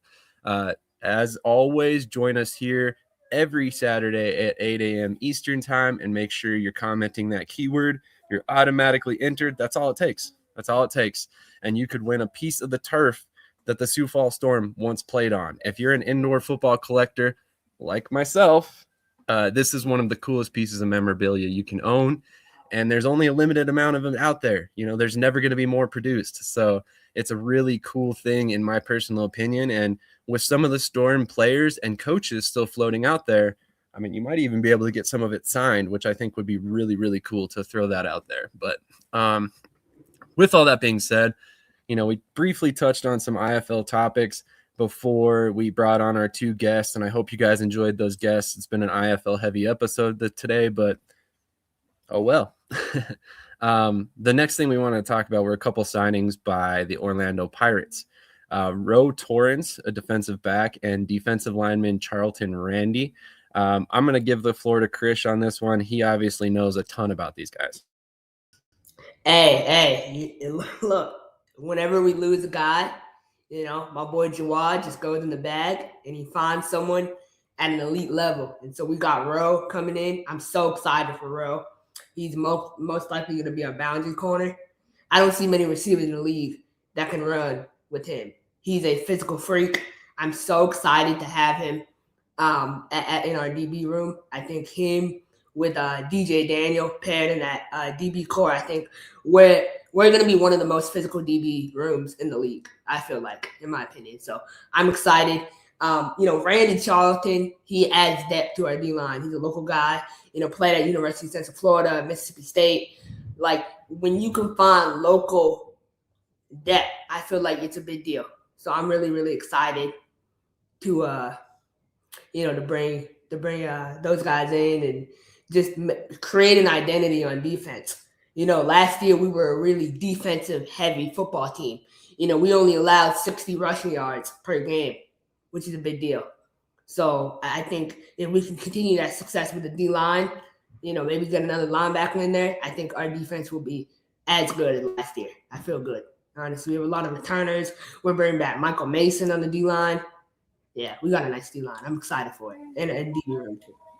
Agreed. And I made a comment earlier this week, and it was kind of directed at Krish. And I really wish I had the clip from Breaking Bad where the one guy's like, they can't keep getting away with this, because every time the Pirates lose a player, they just sign another guy with NFL experience. So it's literally, you get to press release and it's like, oh, hey, Smoke Monday signed with the UFL. But don't worry, we signed Ro Torrance, who was on the Chicago Bears, and Randy Charlton, who was on another NFL team. I mean, no matter what anyone says, though, it's good for the league. It's good for the league, It is. When they turn on Yahoo Sports, and that's why they put the Orlando Pirates on TV so many times. They want to see those high-level ball players, and I think any publicity, of players, big-time players coming to your league is a big deal. So 100%. I'll even throw that one step further. Sorry, go ahead, TJ. I believe they both spent time with Edmonton too in the CFL. So, Good point. both NFL and CFL experience, man. It's not fair. It's not fair. Exactly. And honestly, I mean, at this point, Jawad must have just like a Rolodex of anybody who's ever played a single snap in an NFL training camp or a CFL training camp or a UFL training camp. And I need a defensive back this week. Whoop. Here's one of 27 that are unsigned right now. Shout out to him and his ability to bring in high-level players. I'm super excited for Ro Torrance because I was a fan of his, coming out in the NFL process. And I really thought he had a future in the NFL. And, 6'3", 210 pounds, if I remember correctly. Big defensive back, can probably play some linebacker in the indoor football league. So I'm excited to see how they use him as well. Krish said a couple weeks ago that Jawad had mentioned a comment specifically about trying to guard the red area given the stadium or the arena alignment, which, first of all, smart strategically, right? So I think some of these moves that we're seeing him make are directly related to that, and Ro Torrance makes a lot of sense, right? You bring that physical presence to the secondary in the red area, it's definitely going to have an effect. So I really like that he's really taking it to the next level with the strategic thought process behind bringing some of these moves in. And of course, as always, you have to question some of the money spent, but that's all right. At the end of the day, like we said, it's good for the league to get high level players. And we're about to talk about a lot more that just signed with Vegas as well. So TJ, I'm going to toss this one to you. Vegas has loaded up on defense as of late, signing another 4 players after sending Adam Plant to the next level. What are your thoughts on some of the moves that Vegas has made as of late? I mean, they're really locking up and loading up. Last season at times it seemed like the defense gave up some big plays, gave up some big points. I mean, obviously, look at the championship game. It was an instant classic, but a higher scoring one. So they're loading up, got on guys to really solidify not just the front but also the defensive backfield. And I really like it, man. I think they got to be like a top 3, top 5 defense this year, hands down, with some of the moves that they're making. I agree. Grabbed one of my Southwest Kansas guys now over there, Marquise Lawson Greenwood. He had previously signed with them, and now it looks like he's actually going to report this time. Really excited for him. I think he's an outdoor player that once he gets in that Vegas system, I'm sure he'll get his opportunity back outdoors. Couple comments I wanted to get to. Caleb said this was a super long interview, stepped away and had breakfast and still going. Gonna go back and watch. Had to be a great convo. It was a great convo, although it wasn't any longer than normal interviews. We typically slot 20 to 30 minutes with each guest. It just depends on, when exactly they join and when exactly they get off. So it might have been a little bit longer, but Peter, in my mind, is a very special guest. And that's not anything against anybody else, but him and I stay in touch and talk ball all the time off camera. So it's always good to get him on here. Plus, I love to shout out his platform because what he does is awesome. And it's really a throwback to old school radio. What we, me and TJ, maybe not so much Krish, grew up on listening. Sorry, I don't mean that as a disrespect, Krish. You're just obviously a little bit younger than us. But Arena Football Statement checking in. Appreciate you being here this morning, Ducon. It's a good thing, Krish. It means you're not over the hill yet like us. That's all. Exactly. This comment kind of stinks, but having a piece of Sioux Falls Storm turf would just make me cry. Let's hope that there's still a chance for them to come back in the future with. Man, that would hit deep. That's where my boy Anthony Russo ended his career after getting a dirty late hit. So I don't want to look at any of that turf anymore. Oh Lord, do I have a box of them or a barrel full? Hint for anybody who has not yet entered the contest yet. In the bag is right. Coach Rez checking in. Appreciate you being here this morning as well, Coach.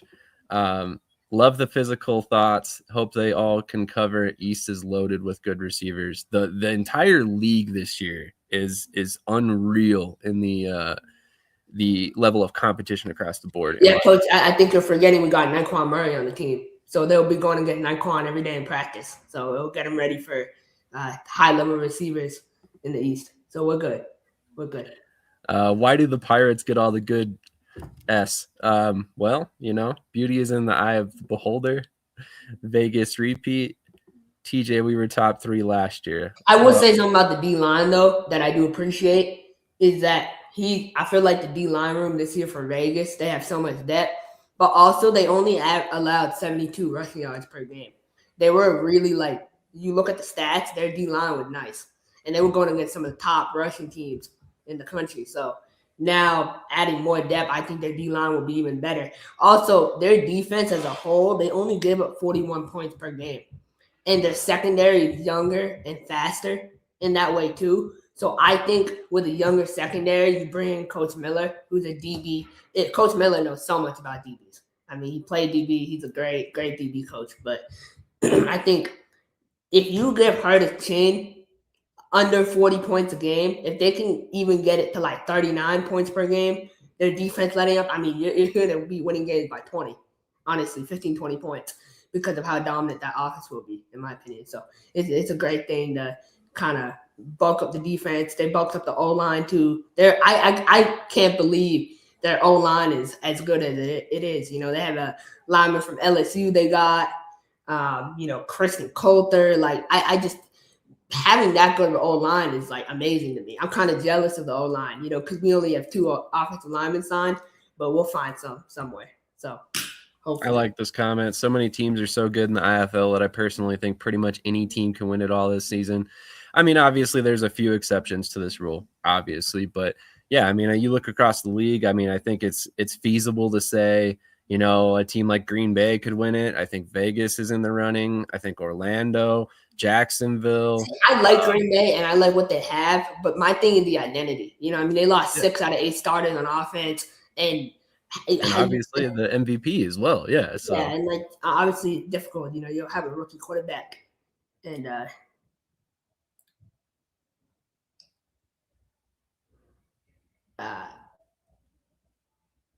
sorry, I'm trying to read this mountain of a paragraph here. Do you guys have so much connection to teams now that you don't cover actual news and put teams on blast for not doing things the right way and being shady, or is that stuff swept under the rug now? Just asking. Just tired of crap getting overlooked with some teams that are not doing things the right way and many people are going to suffer from it. Just sad no one wants to put teams on blast to do the right things and players are going to suffer the most. It's okay, Coach Rez. We know you don't watch every episode, so we'll just leave it at that. We already covered what you're discussing, and we're not going to spend more time on a subject that's weeks old at this point. But I understand that some people feel some type of way when we don't necessarily attack certain teams, but we don't necessarily have all the information either. So we've discussed that situation. If something new comes up, we will certainly spend time on it, but we have not. We're not going to address something that's weeks old at this point. So going back to the IFL topics at hand, considering we haven't even discussed the AAL yet today, Malik Jones has signed with the San Diego Strike Force once again. LaQuinston Sharp is back with Fishers, but the really big free agent news out of the league this week was Marquell Wade has signed with the Jacksonville Sharks. Obviously, he was previously signed with the Albany Empire. Albany Firebirds. So what are you guys' thoughts on Marquell Wade returning home to Florida? Let's go to TJ first. Man, when I first saw this, I thought it was a typo, man. He's been playing forever.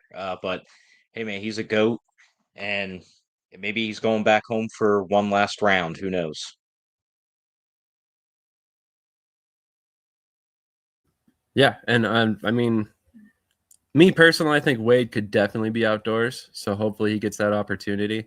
But I'm very, very curious to see what exactly happens this season. So I like Marquell Wade. That's my guy. I mean, we've got a relationship off camera, but Wade is older now, so his UFL and CFL window has kind of closed, and I think he knows that. But to return home and to play in front of his family was really important to him. So that's why he went back to Jacksonville. And I think it's cool, they're keeping the local kids home. They got Chris Rice on the team. They got the Chris Rice on the team. They got Jimmy Robinson, and they got Wade, and they're all from Jacksonville. Like, that's pretty cool to me. So I brought him in the league with the danger. Wade to Jacksonville is epic. I agree. It's going to be a huge signing for them. Jacksonville's offense is very impressive this year, especially with all the Florida guys that they've brought in over the past couple seasons, including Krish's former boo over there, Jimmy Robinson. Obviously one of the best in the league. So very excited to see him back as well. At Arena Football statement, they are putting everyone on notice, referring to San Diego. Damn, Kevin Hart voice. All right, so we're gonna hit a quick commercial break, but before we do that, TJ, I know you got to get out of here, man. Thank you for joining us today, as always. Love having you on, and can't wait for next week. Absolutely, man. Everyone have a great weekend. See you guys next week. Absolutely. Have a great rest of your day, man. Look forward to seeing you next week. And shout out to the NAL shop where you can get that shirt and many more. So definitely go check that out. QR code in the corner. All right, TJ, have a great day, man. All right, you guys too. See you. Talk to you later. Oh, but interesting point, though. What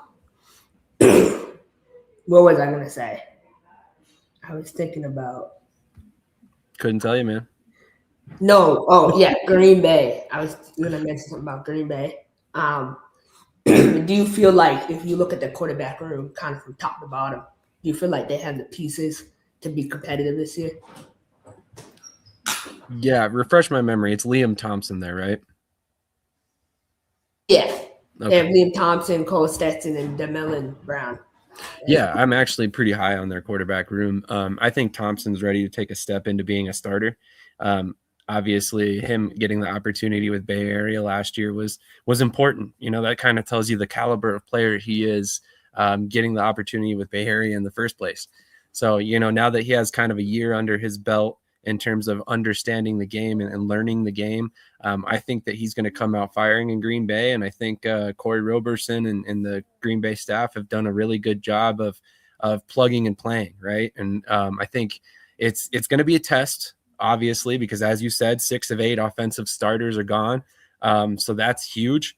But at the same time, I look across the lineup and I see the players that they've brought in, and I think I don't want to say that you're swapping out like for like, because obviously Max Mailer had a killer season last year, but I think you're getting a similar level of talent. Now, if they can live up to their potential, obviously that's going to take some time to see, but I think Thompson has the potential to be a top 5 to 10 quarterback in the league. It just depends on how everything works out there in Green Bay. I agree, and I also think I like Devlin Brown, the quarterback they brought in. I mean, he's dynamic. He can run. And he can pass at a high level, but I mean, not at a high level, but he can throw the football. He's mobile, dual threat. And I think they want someone with the dual threat, the way they run their offense. Cole Stetson is more of a pocket passer, in my opinion. So, I mean, week 1 is going to be crazy. They play Vegas, obviously, rematch of the championship game.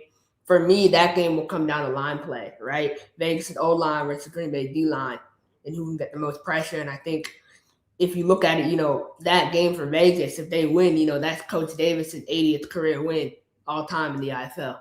So, I mean, can you believe that? Like, starting off the season, defending your championship with that win, I think it's going to be a big deal. So, it's going to be a fun game. I can't wait to talk more about it as the game gets closer because, training camp for Green Bay here starts soon. So, Agreed. 80th career win, that's huge. Not many coaches have been able to accomplish that mark in the IFL. 44 in Nebraska, 35 in Vegas. So I believe if he's 5 away from having 40+ wins with 2 different franchises, it's kind of insane. So you're not wrong. There's a reason why he deserves the respect that he may or may not get on this program occasionally. But we're going to go ahead and hit a quick commercial break. We're going to come back and we're going to discuss some NAL and some AF1, and then we'll close this out. After that, there isn't a ton to talk about, but we'll go ahead and get that rounded up. And then once again, remind you that as of tonight, you can catch the NAL recap via the Sports Den Network with Curtis and Brian Mathern. So definitely make sure you check that out at 5 p.m. Central Time, 6 p.m. Eastern, 4 p.m. Mountain Time.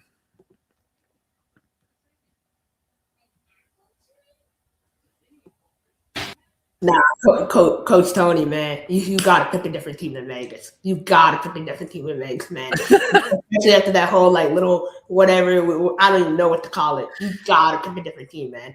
Go through all the rosters and be a fan of a team. Do not pick Vegas after all that, please. Oh, Lord. All right, I'm going to hit that commercial.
We'll come down to coaching, but Vegas got some players. I and have an that extra, Oracle as you know what? well. We have room on the Orlando Pirate bandwagon. So if you want to hop on, it's leaving soon though. So you got to make that decision quick. Gotcha.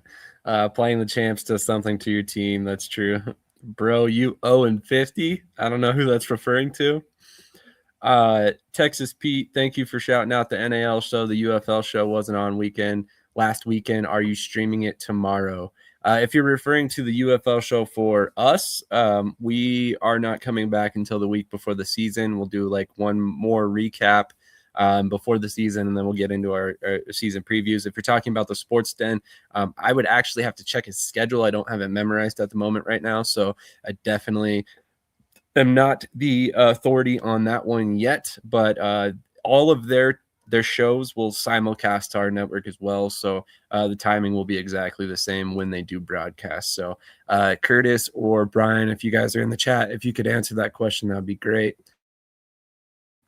And then Kevin O'Hanlon still checking in. Check Rez, miss you guys, or miss you, my guy. Hope everything is great with you. So we're going to go ahead and transition over to the NAL, and we will discuss a couple things that have come up in the NAL. Some recent signings that have gone through. Shea McGrath, previously with the Billings Outlaws, has signed with the Southwest Kansas Storm. Dallas signed Donnie Lewis, previously with Krish's Pirates. And then there's been a couple interesting signings with Louisiana. Jamarsha Huglin, hopefully I pronounced that correctly, is a wide receiver for ULM. He was also a ran track. LaRoderick Scott, a defensive back, was also signed by Louisiana. And then the big piece of news that I know Krish is happy to see, Josh Lanier has been released by the Pueblo Punishers, and there's a very specific reason why we would like we liked to see that news from Pueblo. They did the right thing in that one. So Krish, any of these moves stick out to you, obviously, other than the last one there, which we can spend some time on? Yeah, I mean, I'll start with the last one real quick. I mean, come on, Tay, come on, Solo. Do the bare minimum of due diligence. Go to this great app we have. It's called Google. It was invented. Just look up the guy's name, and you'll find great things. Great things. Bare minimum. But you know what? It's fine, right? The message I got back was, "Oh, we talked to him this week." Okay, all right, you did. But it's very, very disappointing. I'm so happy they released him. So happy. I hope you wouldn't take your kid to the game if he was on the team. So I think Pueblo is trying to be a community organization, and you don't want that. You don't want that on your team. So I'm whatever with that. But in terms of the other signings, look, Southwest Kansas. I mean, let's call it spade a spade. They lost Brandon Wright from Michigan State. Right, that was a D lineman. I know you were really excited about. I was excited to see him in the running game too. How they would use him at the goal line, since their running back room is kind of questionable. And so you needed to add another D lineman piece. I think you still need to add one or two more D linemen. The O line is what it is at this point. So both lines for Southwest, it's going to be a completely new identity. I expect a drop off in D line play for Southwest Kansas as a whole. In terms of the other moves, I mean, Dallas signing D-Lou. I love D-Lou. Donnie Lewis is amazing. He's obviously, he struggles in man coverage. He cannot play man coverage, but he can play zone, and I think he'll do good in the National Real League. I think he'll play at a high level. So I'm happy for him. He played at Tulane, 7th-round pick with the Cleveland Browns. So he had that experience. He played in Corpus last year to end the season. So, yeah. Yeah, definitely solid player. Good addition for Dallas.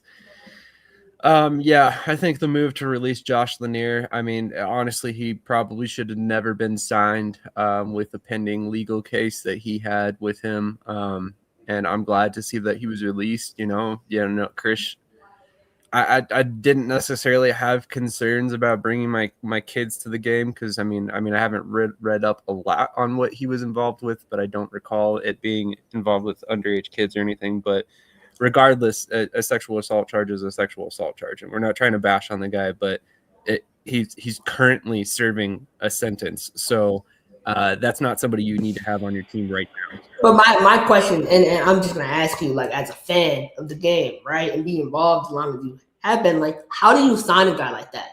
Like, how do you not, like, when you search up a guy's name, that's the first thing that pops up? So do you just ignore that and sign them? Like, I'm kind of confused. You know? No, I don't have an explanation for that. I mean, I know he's a high-level player, and that's great. And obviously, you want the best of the best, but there has to be a line drawn. And I think that line in the sand, I mean, second chances are great, right? We're not trying to advocate for anybody to have the door shut on them if they made an honest mistake and they've paid their dues. But the problem is that this specific player had not yet paid his dues. In fact, he is currently paying those dues and will not be available until mid-season anyway. So that's the problem that I think me and Krish had with that move specifically. So just to be clear, like, it's nothing against the guy. You know, honestly, we hope that he serves his time and, you know, he turns his life around and nothing like this ever happens for him or anybody else involved with him again. But at the same time, I just think he needs some time in between what happened and then him being back on a football field. And I want to say this. I think this can be used as a learning lesson and a turning point for Pueblo.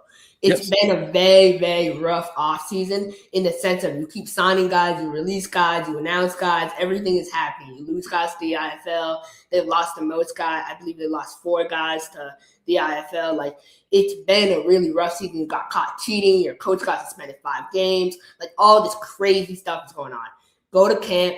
And now you get caught signing a player who's, you know, actively serving a sentence. So now go to camp with a fresh slate. You know, put that all aside and go with the group and try to develop the group of guys you got coming in. And I think that's the biggest thing. Like, try to build some type of team chemistry. Yeah, no, I agree. And honestly, I think you're right. I think Pueblo has a chance now to move forward in the right direction. You know, and they made the right decision. Right. So at the end of the day, you know, good on Pueblo for making the right decision and moving away from Josh Lanier. I mean, it was a necessary move. You know, I will agree with your assessment on the Southwest Kansas Storm. They definitely need to do some more work on the defensive line. I definitely think that there's some holes there that need to be addressed in order for them to be a competitive team in 2026. I don't think they have any qualms about saying that by any stretch. So it'll be interesting to kind of see where they move in the near future in terms of who they bring in. Couple comments. Coach O'Neill. Krish picking teams and coaches to win is the worst luck to any arena team. Coach, I had a 74% rate percentage picking games this year, so I would question that. Which Krish is accurate, and that's not his statistics. Those are statistics picked out by somebody else that did the math. The Arena Football Statement can attest to that. But I also want to say, didn't he pick the Monsters last year? Yeah, in the championship game, because I knew Hot Springs quarterback Ambrose held the ball for too long going against the D-line, so that was easy. But no, in the beginning of the season, I was not. I was questioning what they had going in Minnesota. This comment's awesome to see. Gina Thomas, former owner of the Duke City Gladiators, checking in. Gina, really appreciate you being here this morning.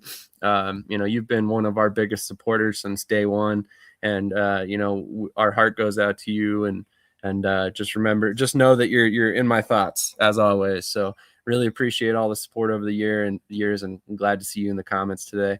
Last day of the Eagles being defending champs, sad day for me. You're right, you know, but at the end of the day, I'm an Eagles fan. I've been an Eagles fan since the early 2000s. I was accustomed to losing in big games long before we ever won. So I'm used to this feeling.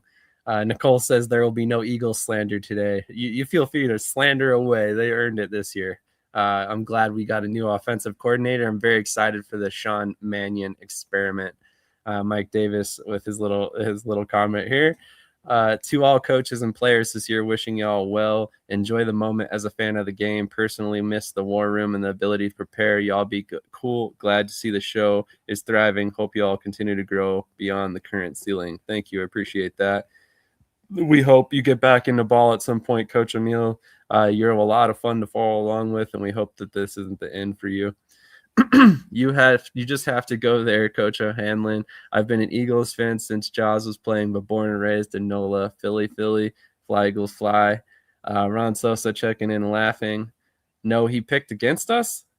In the beginning of the season, I was high on what team was the Goats. I thought the Goats were going to be really good. Oh yeah, right. But then toward championship week, I have the screenshots. I did pick Minnesota towards the middle of the season because I knew, whatever. This is hilarious. No, just glad Krish picked I bet Vegas to win the national championship. I bet $200 and I won $150. That was a nice steak dinner and a glass of champagne. I did. So you're not even allowed to drink champagne. Hopefully that was in another country, sir. But honestly, I did pick Vegas to win the championship. Not during championship weekend. Before, no. I picked Vegas in the last 4 weeks. Yeah. So that's inaccurate. Absolutely. AC checking in. What's up, Sam and Krish? He says, don't remind me. Love it. Love it. All the people checking in. We really appreciate all the support, guys. Seriously. Make sure while you're here, hit that like button. It really goes a long way for us in helping us grow our platform and grow this show. We've been doing this all year long. It's been over a full season now that we've been going straight. And then this is also the 4th season of this show. We've put a lot of work into this. Krish and I have been doing this for years now. So seeing what it's become, thanks to all of you guys in the chat today, is really awesome. And we really, really appreciate all the support. I do want to ask you this one question, though, while we're on the National Arena League. Of course. Which team do you believe had the strongest defensive identity going in the season?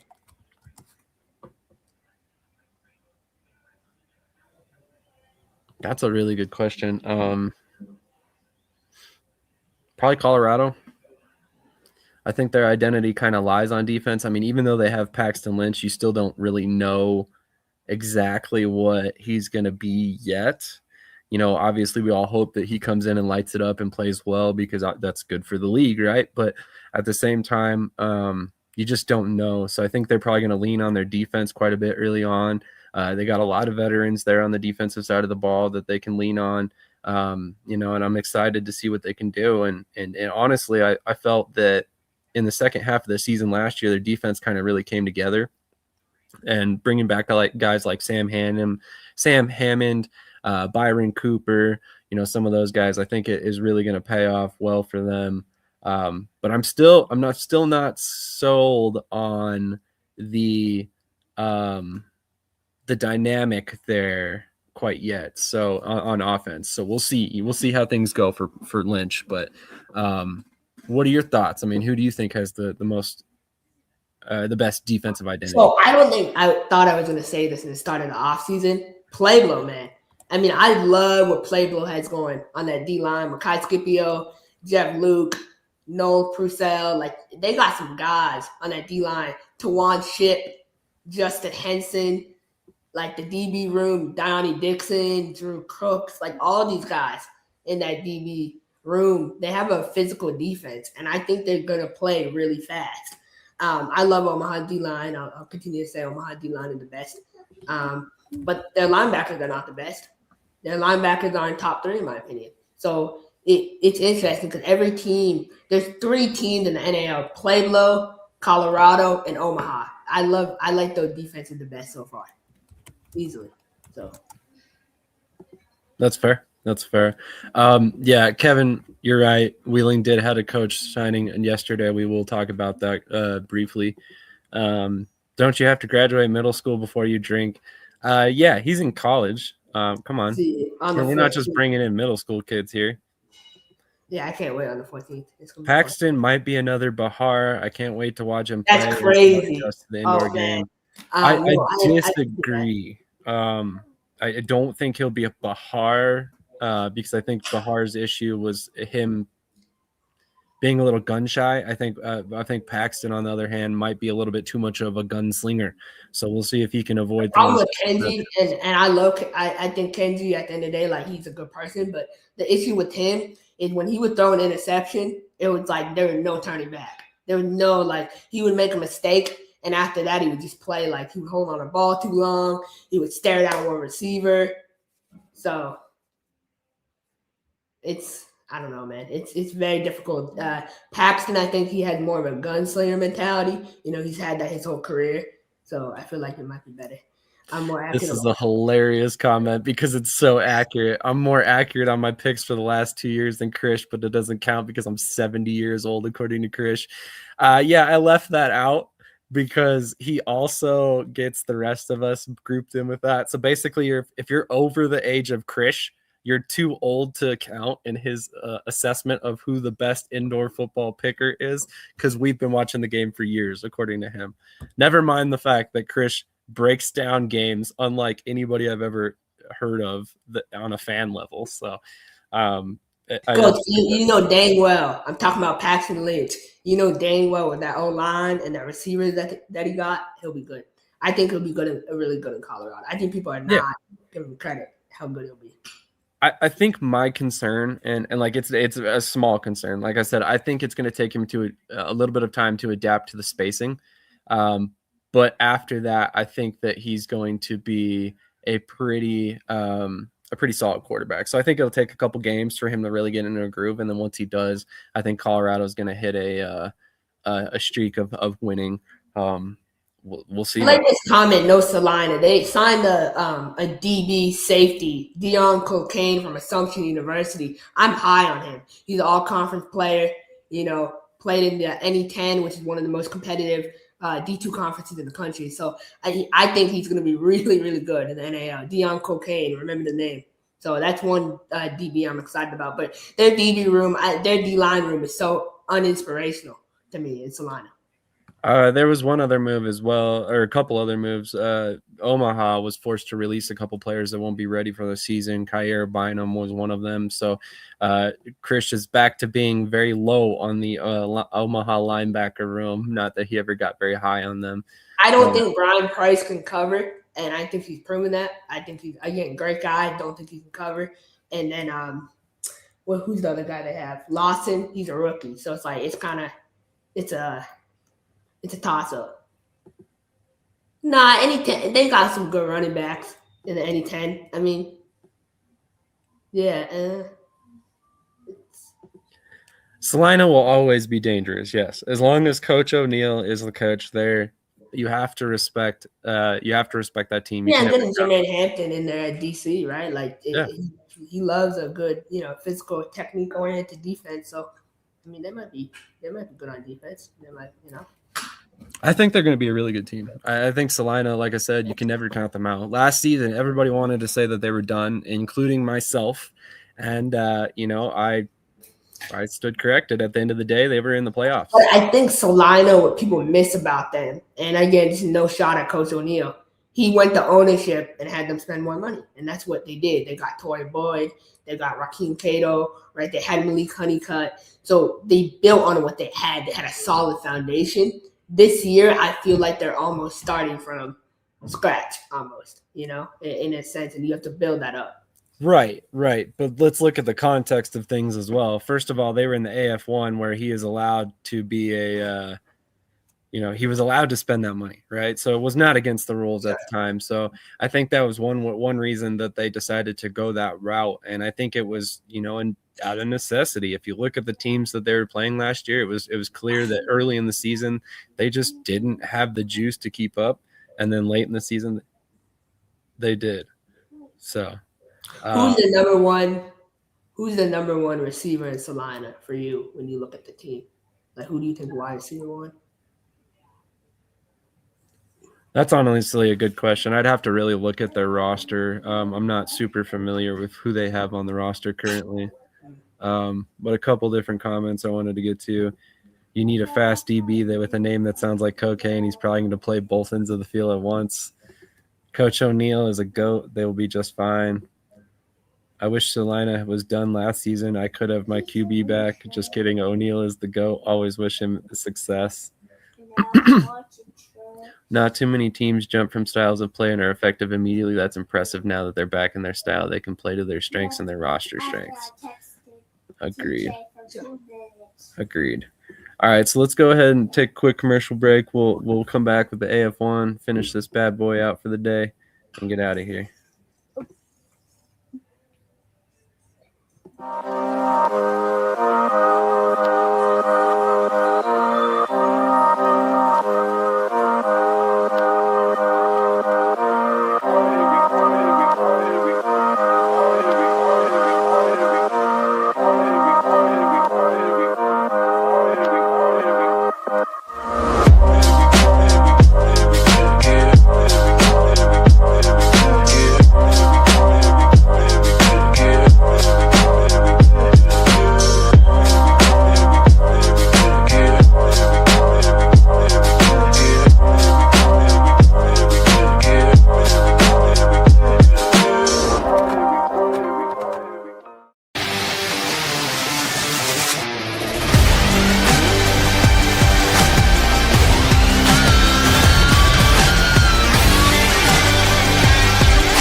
Just one more quick reminder that you can enter to win a piece of Sioux Falls Storm turf.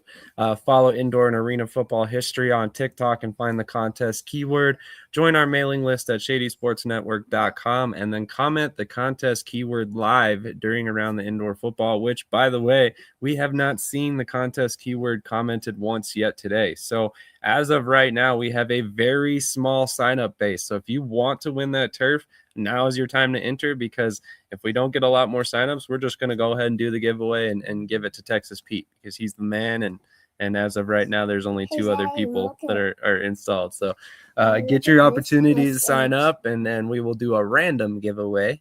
So excited for that when we do eventually get to give that away. But a couple pieces of news from the AAL and AF1. We're going to go ahead and get to the AAL first. The Wheeling Miners have hired a coach. However, it is not a head coach. So kind of an interesting move there. But they have hired Major Harris, who previously spent his college career with West Virginia.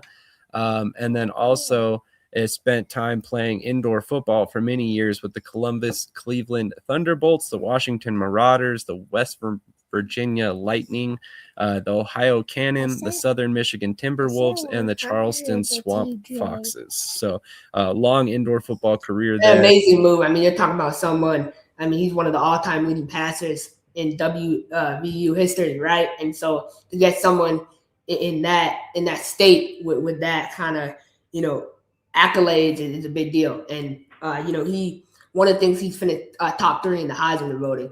So this is not no guy who just played there. This is someone who's a legend at the school. So I love this move. Really excited for that. Agreed. And had a cup of coffee with the NFL and CFL as well. So really high level player, and now he's a coach. So very excited to see what he can do with the team. He was hired as offensive assistant and quarterbacks coach. So I wonder if this is prefacing a soon to come head coaching announcement, hopefully. But in some other coaching news, and ironically at quarterback coach as well, the Oregon Lightning have also hired a former NFL player, former Atlanta Falcon John Charles, as their quarterback coach. He is also a part of the Portland State Hall of Fame as a quarterback. So what are your thoughts on this move by the Oregon Lightning? They needed to bring a quarterback coach. Dalton Cole, he has all the talent in the world to play the arena style. He's just a little bit careless with the football. So they needed to bring in someone that can work with him one-on-one.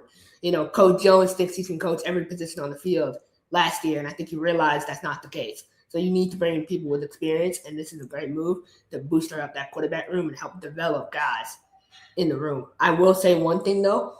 I wonder who's going to call offensive plays this year.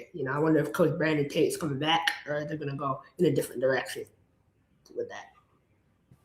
Yeah, I think Tate's a good offensive coordinator, although he had some rough goes of it at times. But Coach coached their quarterback there last year to a great season. So I think if he can cut down on some of the interceptions, Oregon could be a sneaky good team, especially because, as has been made public in our comments often, all they have to do is be better than Washington. If you can beat Washington 4 times, you're basically in the playoffs. Alex, what are you referring to? Breaking news? ? So we'll see what he has to say about that. I'm not aware of any breaking news as of right now. Who do you think Wheeling? I will ask you though. Who do you think Wheeling should hire as a head coach? It's kind of late, but yeah, it's super late in the process, and I think honestly their best bet is going to be to find somebody there locally. And I mean, honestly, it would be a weird move at this point, obviously. But I mean, if you had a guy like Major Wright in your back pocket, I have to wonder why you didn't just name him head coach. Now, obviously, he doesn't have, to my knowledge, a ton of indoor football coaching experience. I'm not super familiar with him, to be honest. But with that in mind, I mean, if he's got ties to the region and strong ties at that, it would make sense to give him an opportunity as that head coach. But honestly, I mean, if you're looking for established coaches, there's not too many that I know of left available right now. So we'll see what they can do. But I mean, realistically, and I know, this might not sound great, but honestly, what they could do is Ben and like their roster is kind of being built out already. So they have all the skill positions down. So if I was them, I would use the draft coming up to focus on offensive linemen, draft some linemen. And that way, if a head coach comes in, they just have to coach. They don't have to worry about like building the team. So, and for me, I am high on this guy. I think Chris McKinney should be the head coach. I think Chris McKinney, he's with Columbus. I think it'll be a great fit. So I want to see Chris McKinney get the head coaching job. Okay, and now I really want to know what you're talking about when it refers to this. I'm sure this is just a joke going back and forth. You guys seem to have a good relationship. But moving on to AF1 transaction information, Nashville is making a lot of moves as of late. They signed offensive lineman Pika Leota, formerly of South Carolina, 6'5", 330, another big man up front. That's always a good thing when you're talking about the AF1 style of play. They also signed the previously mentioned Brandon Wright, which they list him as a fullback and linebacker. I've actually have a personal relationship with Wright, and he has said he wants to play defensive end, so that'll be interesting to see there. But he is. Coach Thomas was so heated, losing Brandon Wright. I mean, come on, man! Like that was a prized possession. Now he's gone. I don't know about prized possession, but he was definitely excited to have him. But yeah, Wright, I think, is a perfect fullback for the AF1 style of play. So I think it's a really good move by Nashville. I think it makes a lot of sense for the team. But they've got a lot of solid players there on the team. So he's got an uphill battle to make the roster. So, let's not necessarily say that he's on the team quite yet. Isaiah Scott back with Albany. Again, a really good time for us to have that they can't keep getting away with this sound clip, which I'll definitely get that added on. But on that note, he returns to Albany, 6'3", 220. Previously spent some time with the UFL, didn't get drafted in the restructure draft, which again was a silly thing in the first place. But now he's back with Albany and reunites with his quarterback, Sam Castronova, which signed. We discussed that last week. Emmanuel Bowden, defensive back with Michigan, signs with Michigan out of West Liberty University. And then Kennedy Nelson, a linebacker and defensive lineman from Davenport, has signed with Nashville. A couple league suspensions. Shaquez Bond, who has signed with Southwest Kansas, he will be reporting to the NAL. He's caught a league suspension. Demetric Anderton, another offensive lineman for Nashville, has caught a league suspension. I'm not sure where he signed. Do you remember where he signed, Chris? Yeah, he signed with that scam league, International League. Okay. Arizona that team. Makes sense. Anderton previously played with the LFA. He's a big money guy. That's all he's in it for. So he just wants money. He doesn't care about the game. Yes, that checks out. Marquell Wade obviously catching a league suspension for signing with the Jacksonville Sharks, as we discussed before. It makes a lot of sense. It's close to home for him. Nashville released a defensive back, Christian Maddox, out of Fort Valley State, 6'3", 210. Probably was going to play some jack linebacker for them, I imagine. And then they also lost another defensive back to retirement, Jamel Williams, 6 foot 215 out of East Texas A&M. Any of those moves kind of stick out to you, Krish? Yeah, so Isaiah Scott, obviously, I mean, that doesn't really need to be spoken on too much. Amazing receiver, but, it's a depth again. I mean, you have, Isaiah Scott, Dwan Brown, Darren Townsend, and then now Tyree Chamber, Donovan Ali, bring that receiver room loaded. Honestly, it's good. Castanova will have unlimited weapons to throw to. Another thing, let's see. The lineman that Nashville signed from South Carolina was a red shirt in 2019, so he hasn't played football in 6 years. So he must be local, or someone must know someone. That's kind of strange move to me. And then the third thing is, breaking news. I got some good news for everyone. Multiple sources have informed me that newly traded Washington Wolfpack receiver Quintavious Workman has no plans to ever play for the Washington Wolfpack. So he does not want to play. He said he'll sit out the season before playing with them, which is insane to me. Actually, that's a good point. He posted on Facebook earlier this week that a lot of people took it as a joke, but he said 1 year off won't ruin my career, right? So it does seem like it's trending toward him RTRing with Washington, which opens up the question, is he a guy that's going to be on the map in the NAL, the IFL? Sitting out a season. For me, if I was Akil in Washington and I see Quintavious Workman coming in, I would be scared. My number one spot would be taken because, Quintavious is a good receiver, man. He was good in Corpus last year. He can play for sure, but I wonder if he really fits the indoor style. I don't think he does, so I would use him more in the arena style.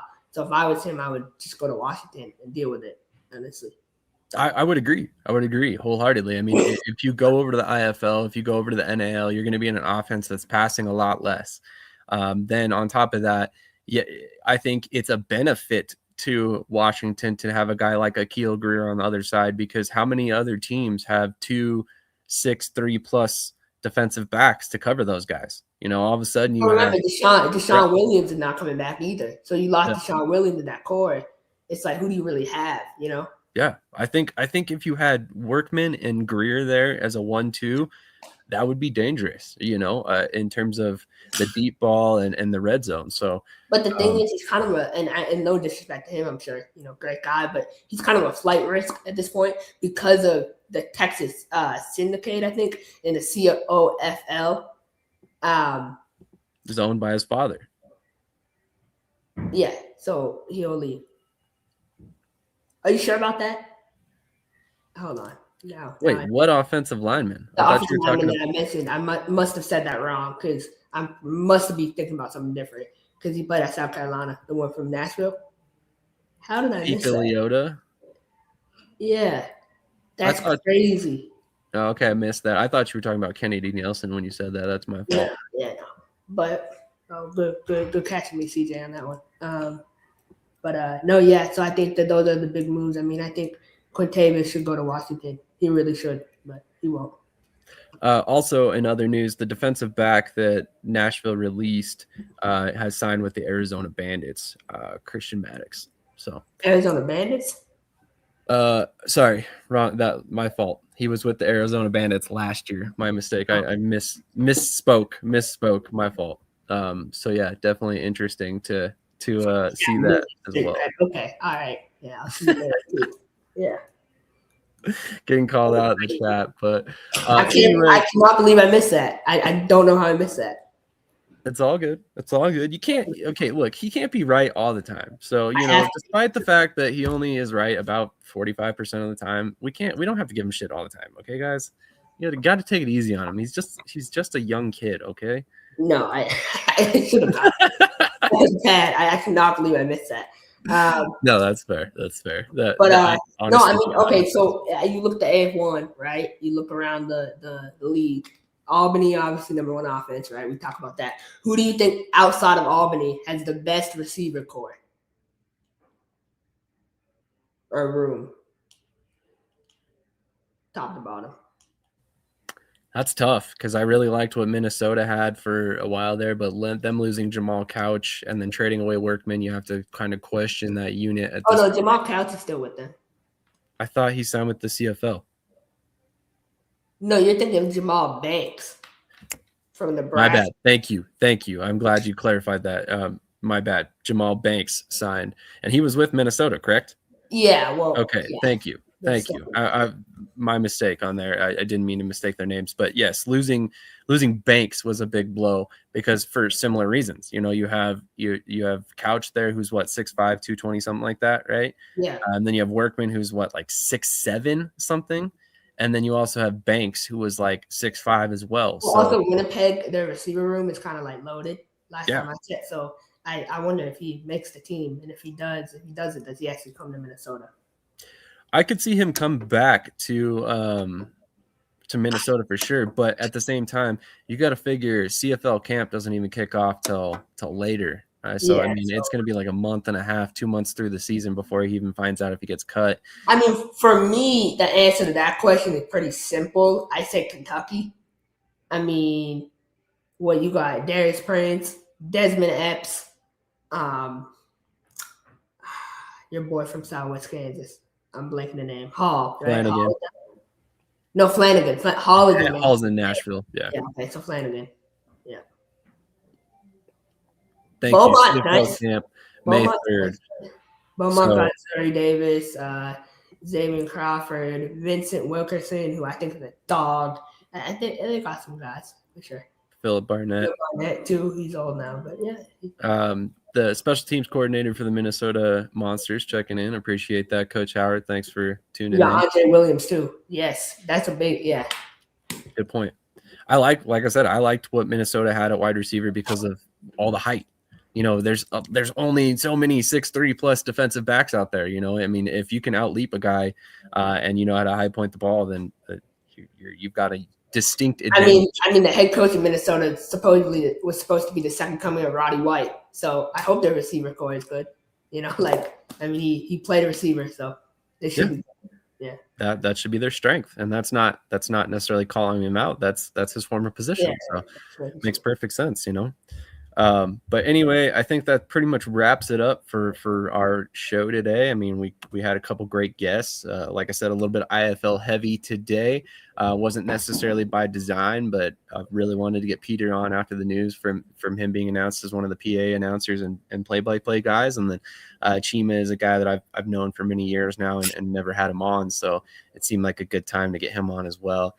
We will have some very special IFL guests coming up, or IFL tied guests coming up in 2 weeks on the 21st. So mark your calendars for that one. If you have some interest in some of the IFL partnerships that have been formed as of late, we're going to have some special insight into that partnership, or some of the partnerships that have come about via one of the companies they partnered with. So I'm very excited to have some of those on.